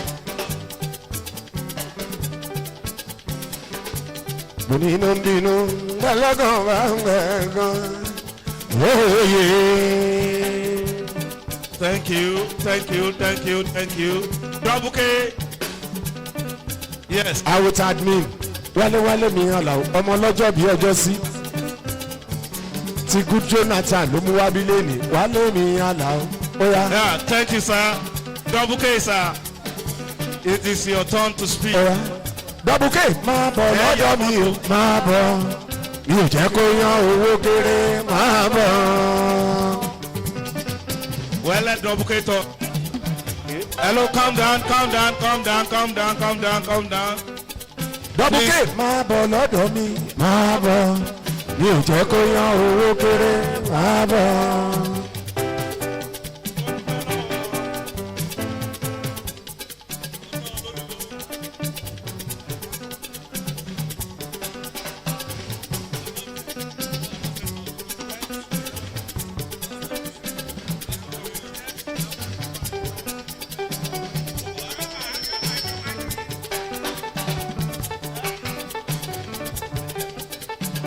Double K èjì rẹ̀ máa bọ̀ lọ́dọ̀ mi o máa bọ̀ mi ò jẹ́ kó yan owó kéré máa bọ̀.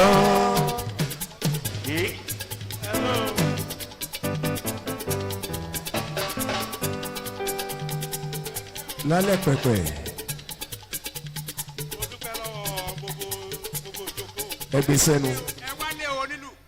mo dúpẹ́ lọ́wọ́ gbogbo ẹni tó bá mi wá o mo dúpẹ́ lọ́wọ́ ọ̀gá pátá ps dg wa mo dúpẹ́ òjò ti ń pa gúnbọ̀ ọjọ́ ti pẹ́ àti ìwà tipẹ́ látọ́kà tí wọ́n ti osbc tí wọ́n ti establish ẹ̀ lọ́lọ́run ti ní kí n mọ̀ bá wọn ṣiṣẹ́ látòrí typewriter bá wọn títí adúgbò fọlọ́pọ̀ ọlọ́run tó kà á yẹ di ọjọ́ òní tí wọ́n sì wò pé tó effort mi lórí iléeṣẹ́ osbc wọ́n ní káwọn náà kémi ló gbà wọ́n mo dúpẹ́ lọ́wọ́ pé bọ́dọ̀ o ọlọ́run ní ba iléeṣẹ́ ìjẹ́ o ọlọ́run àjẹkẹ́ mọ́ ẹ̀yin ní osbc ní ọ̀gá pátá ní rédíò throughout Ọ̀ṣun state ọlọ́run níjọ́ kẹ́ padà sẹ́yìn o ẹ̀ túbọ̀ máa gòkè ní o so mo fún ní tókìn àmọ̀tí ọlọ́run àjẹ́ kí a ṣe ọ̀pọ̀lọpọ̀ ọdún láyé o thank you very much ẹ ṣé gan.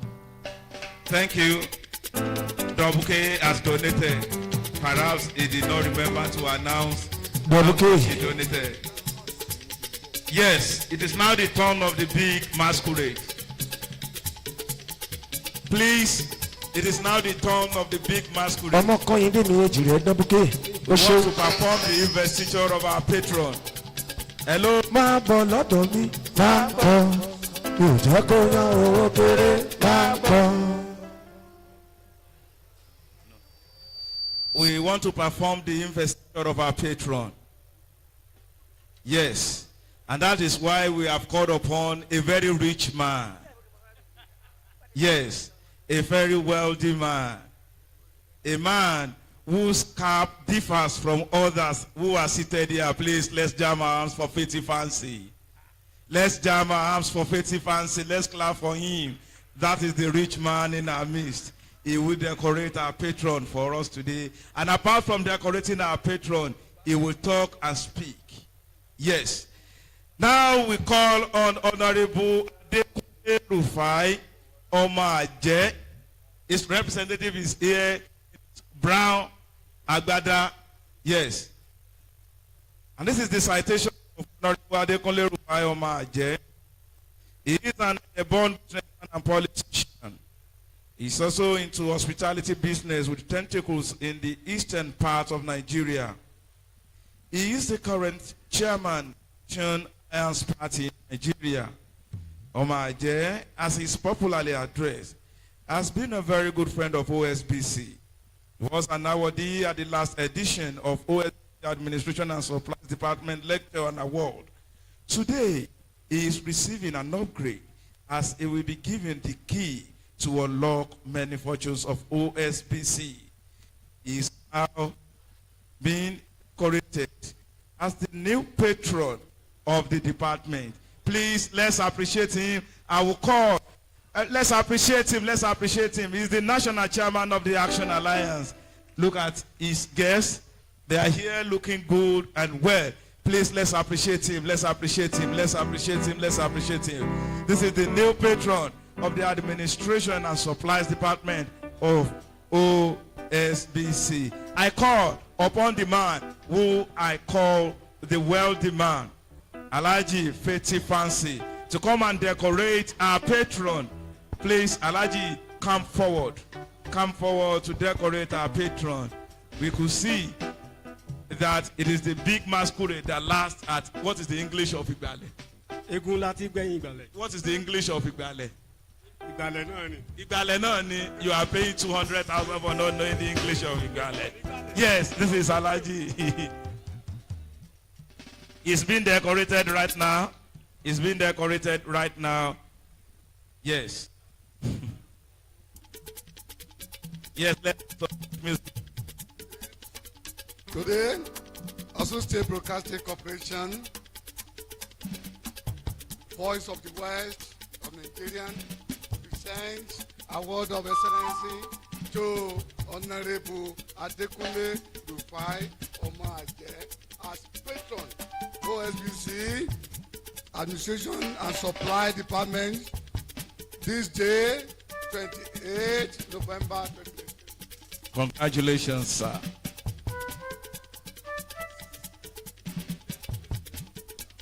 Honorable Adekunle Eke ọmọ àjẹ́ o.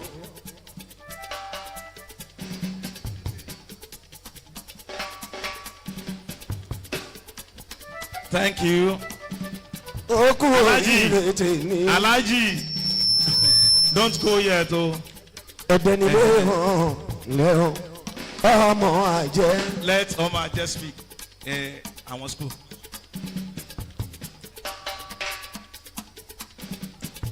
Omaje. Ẹ jẹ́ kí bàbá sọ̀rọ̀. Come down. Permit me to stand on the existing protocol. My chairman, Dr. Adekunle Rufai Omaje, is unavoidably absent today. But he doesn't want the seat to be empty. That is why he said I should go and represent him. And Adekunle Rufai Omaje is not a new person to you. Like you have done last year, he was awarded by this organization. And this year again, he's made the patron. So we so much appreciate what you have done. He has sent me to you that he's coming in a full force to give you what is befitting. And I know that he will stand by his words. Anytime from next week, he will be around and he will get in contact with you. Thank you both so much. And from you personally, sir.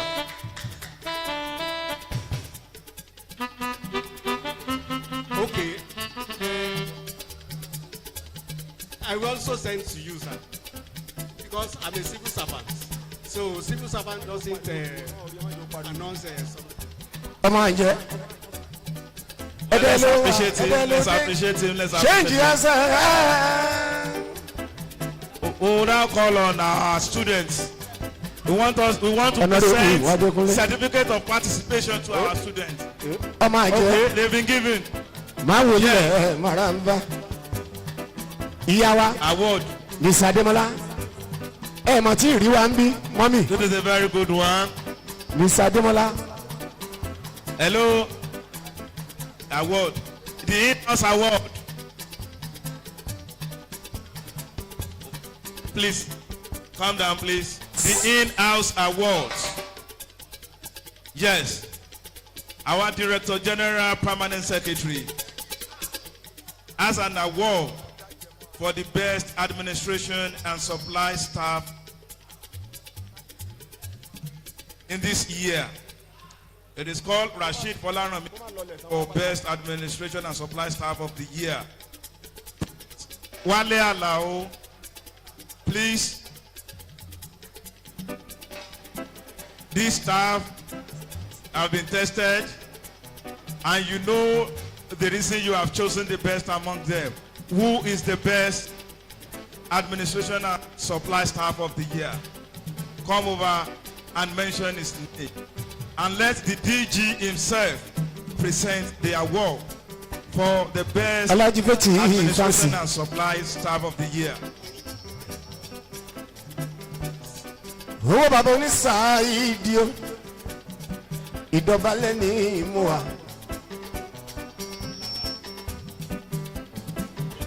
Aláwo, tiwa làlá o.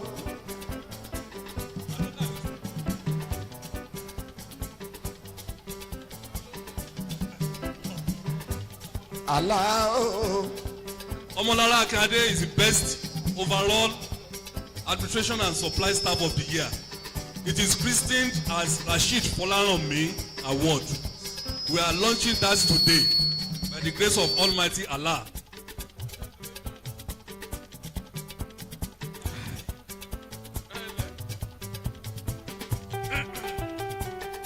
I have the pleasure to present this one and only award of excellence to Mrs. Akinade, being the officer that has been popularly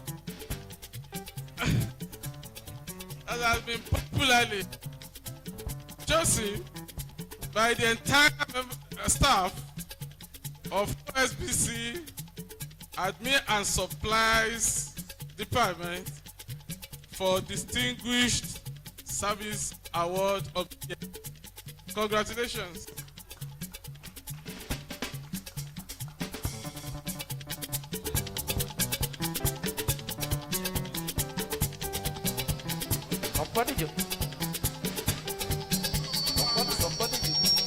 Omolara Akíade, congratulations, Omolara baby. Omolara. Omolara baby mi Akíade, congratulations Akíade. Sumobi Lara baby, Lara baby.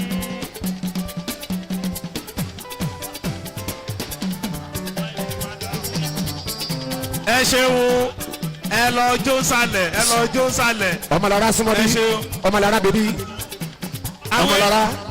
Omolara baby. Ẹ lọ jó sálẹ̀, ẹ lọ jó. Omolara baby. Ẹ ṣeun. Omolara baby. Next on the agenda is the best driver of the year. Yes, best driver of the year. best driver of the year. Who is the person? Is it Simeon? Yes, sir. Is it Awolola? Is it Kaide? Is it Let Prince Wale Alao? Yes. Let Prince Wale Alao give us the name of the best driver in his department. Oh yeah. Tiu Agumbiade is the best driver for this year. I'll call on Dr. to present this prestigious award. Chief Matthew Agumbiade. What you fancy? Thank you, ma.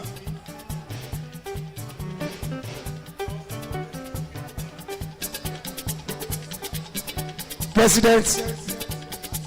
From Osun State Broadcasting Corporation, Voice of the West, Nigeria, Department of Administration and Supply. Pleased to present to you the Distinguished Award of Service Award of Excellence to Mr. Matthew Agumbiade onto this program.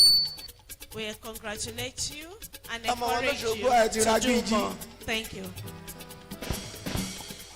Baba Fola Ashade. Chief Mato. Yes.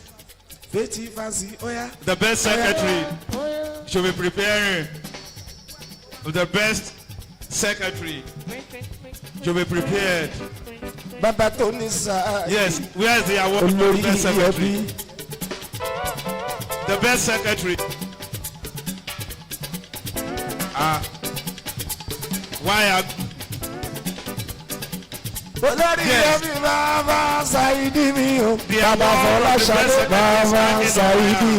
Yes. Baba Zaidimi.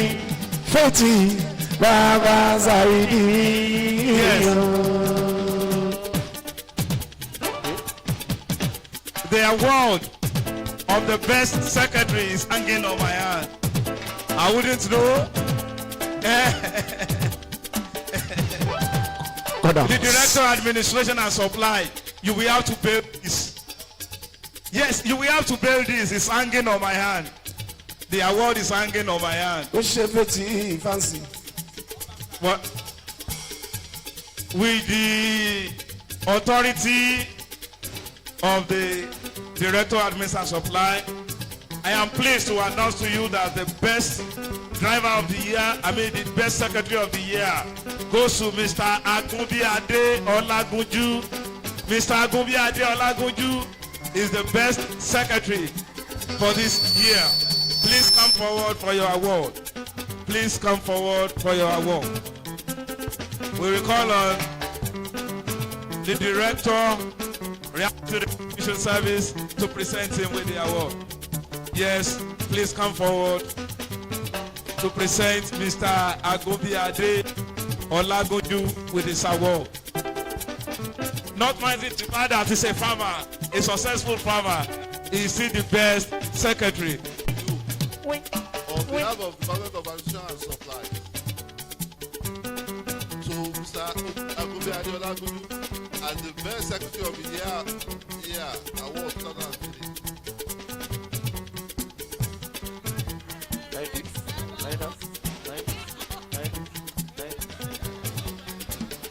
Pretty fancy me.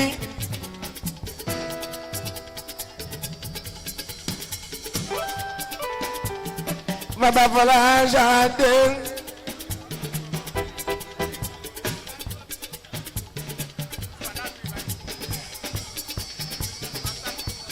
Yes, and the Ibiwale Estate Manager Award for the best estate manager of the year. Who is the best estate manager of the year? The best estate manager of the year. I greet you, my friend, Mr. Waliu Adigun.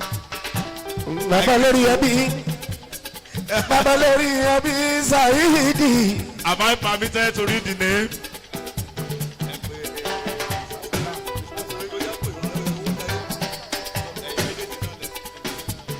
Yes. Bonino binu belegan began feti. The best estate manager of the year award goes to. Hello, please let's calm down a little bit. Best estate manager of the year award for the year 2023 goes to Kemi Odekuoye. Kemi Odekuoye is the best estate manager of the year. Bàbá ti bá ẹ̀rí o kò sí kan The Director Engineering Services, Mrs. Toyin Owojaye, to come and present the award. Excuse me, ma. What was your course of study in the university? Wọ́n ò gbé ègbó. Fetí fásitì tẹ́lẹ̀ mọ́ rẹ o, tẹ́lẹ̀ mọ́.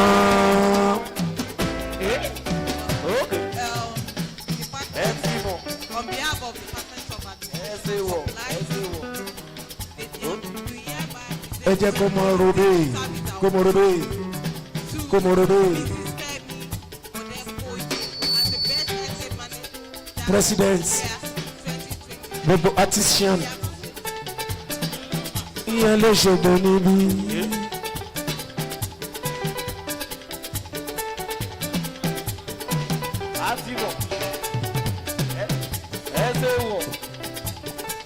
Fati fancy, ijó yẹn dá, ijó yẹn dá.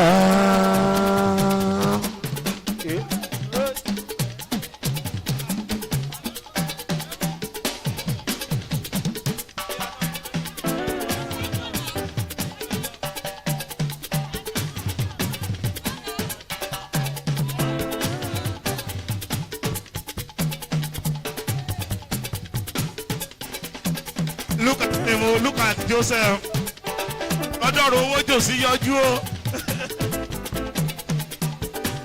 Fati fancy, ijó yẹn dá, ijó yẹn dá. Bàbá olórí ẹbí Sáìdì mi o, ijó yẹn dá.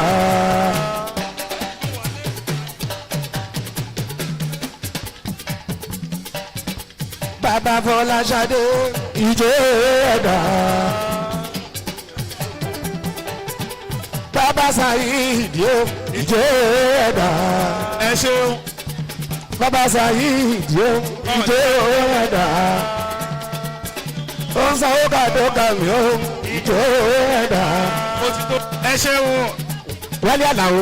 Ẹ ṣeun. Súnmọ́ kàdókà mi ní Àlàó. Ẹ lọ ya fọ́tò. Àlàó àdéhùn ìdá wálé wálé.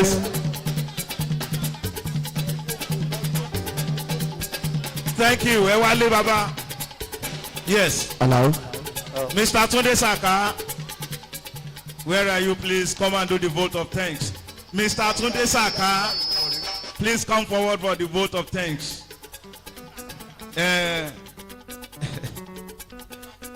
What's in bo? Àti bá David kan adúpẹ́. Yes. Ẹ ṣeun. Chief Tunde Saka.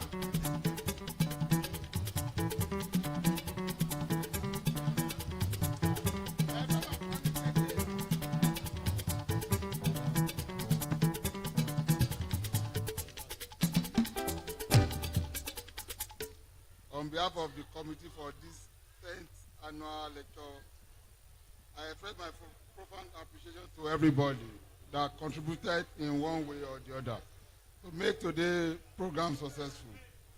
I specifically thank our chairman of the occasion, Ben Shola Akinlade, guest lecturer, Mrs. Olufunke Olayemi, the co-facilitator, Dr. Mrs. Adepeju Adigun, and Mr. Oladele.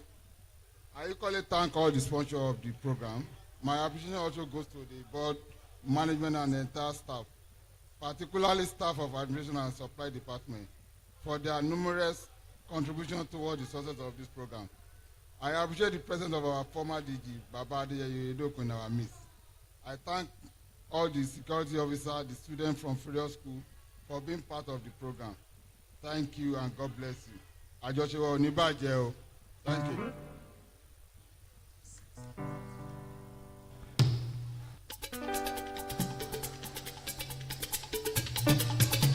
My DG. Bàbá mi DG máa wọlé máa wà fún olóríire ní bàbá tèmi. The closing remarks Máa wọlé mọ́ra. to be delivered by Prince Wale Alao. The closing remarks. Bàbá mi máa wọlé mọ́ra bá. Gbogbo ara mo fi kí bàbá Where is tèmi. our host? My Prince daddy. Wale Alao. Alao Lamo. Wọ́n náà DG lọ́nà. Alao dá o. Ẹlùlù fún ẹjẹ́ kí dádì jó. Ẹlùlù fún ẹlùlù fún ẹlùlù fún ẹjẹ́ kí dádì jó.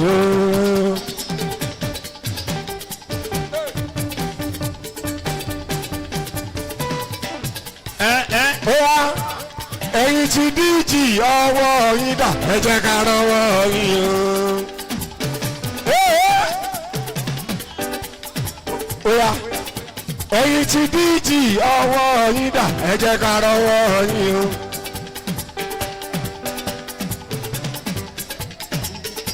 DG ẹgbẹ̀rin àbẹ́ ẹgbẹ̀rin ó wá dádì yóò wọ́n pẹ́ láyé dádì yóò wá jẹ́ wọn mọ́ ẹni bá ní kò ní rí bẹ́ẹ̀ afọlójú àkósẹ́mi mọ́tò àkùtù ẹ̀.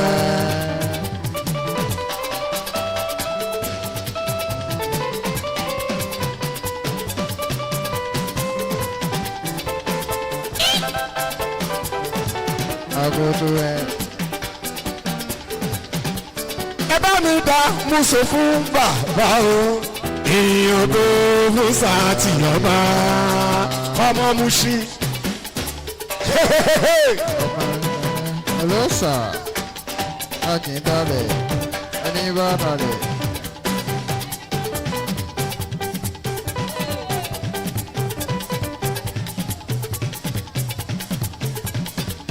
Ẹ bá mi dá Múso fún bàbá o.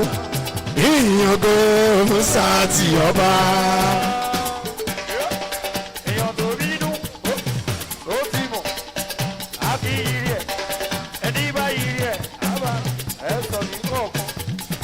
Oyèdòkun bàbá Oyèdòkun o Oyèdòkun tiwa ní bàbá àgbà.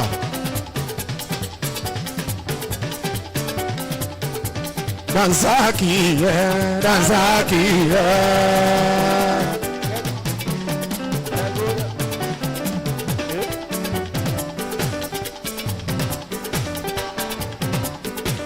Dansaki yẹ Dansaki yẹ. Alhaji Saka mathematician mathematics máa wó lọ́mọ́ra bàbá tí ní dáadáa. Dr. Isiaka o kò máa wó lẹ̀ o. Dr. Isiaka o kò máa wó lẹ̀ o. DG gbẹ́bọ́dì ìsòwòkè ìwọ̀ya o ṣe mo dúpẹ́ doctor mo ṣe dókítà ó san owó kàdé ọgá mo ṣe bẹ́ẹ̀ bọ́ di ìyóra ẹ̀yin tó Osbc yọ ọwọ́ yín dà ẹ jẹ́ ká rọwọ́ yín o. ẹ lọmọkùnrin ṣe ẹ ṣe lè bẹ́ẹ̀. dadi Oyèdòkun bàbá àgbà my daddy bàbá àgbà.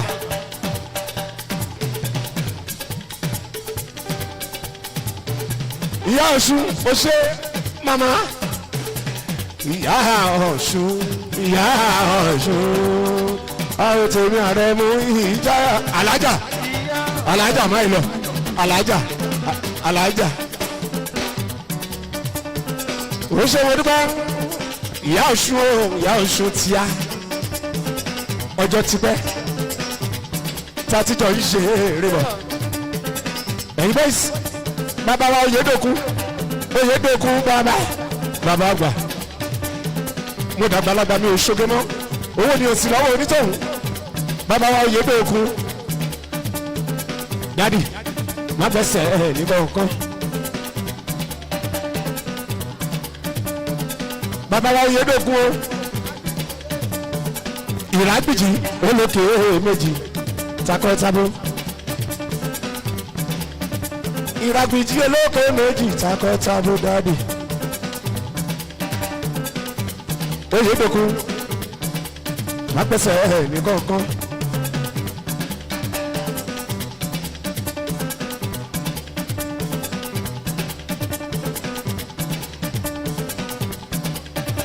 oyèdòkun o oyèdòkun tiwa oyèdòkun o oyèdòkun tiwa ta ló ń kàn lù sí wọn níbàdí dé wá lé o ọ̀rẹ́ mú kádòkà dé wá lé o ta ló ń kàn lù sí wọn níbàdí dé wá lé o ọ̀rẹ́ mú kádòkà dé wá lé o ta ló ń kàn lù sí wọn níbàdí. Dewale o, Aremu Kadoka, Dewale o. Kadoka ni o, Dewale o, Kadoka ni o, Dewale o. Balomi kan lu sí wọn ní ìbàdí, Dewale o, Aremu Kadoka, Dewale o.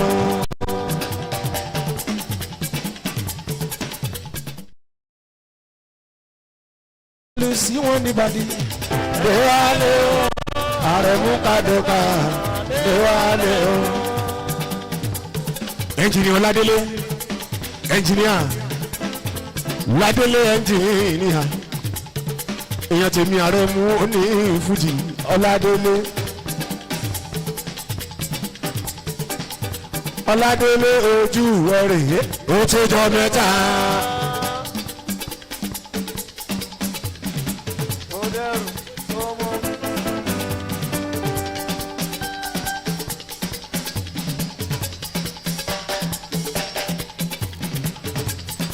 Ọládélé ojú rẹ̀ rèé ó tó jọ mẹ́ta.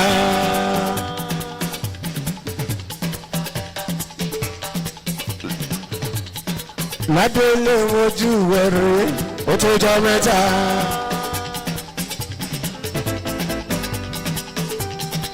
Ọládélé ojú rẹ̀ rèé ó tó jọ mẹ́ta. Ẹnjìníà Ọládélé kẹ́nikẹ́ni máa ná bọ̀bọ̀ yẹn ara wa ni bọ̀bọ̀ yẹn ara wa ni. Alájà ajá baiti ó ṣe ẹyà ẹjẹ ń ṣe báyìí alájà asálàtù ní máa fi ṣe asálàtù ní máa fi ṣe asálàtù ní máa fi ṣe asálàtù ní máa fi ṣe owó tọ́ ọ lọ́rùn bá a bò mí adé tọ́ lọ́rùn.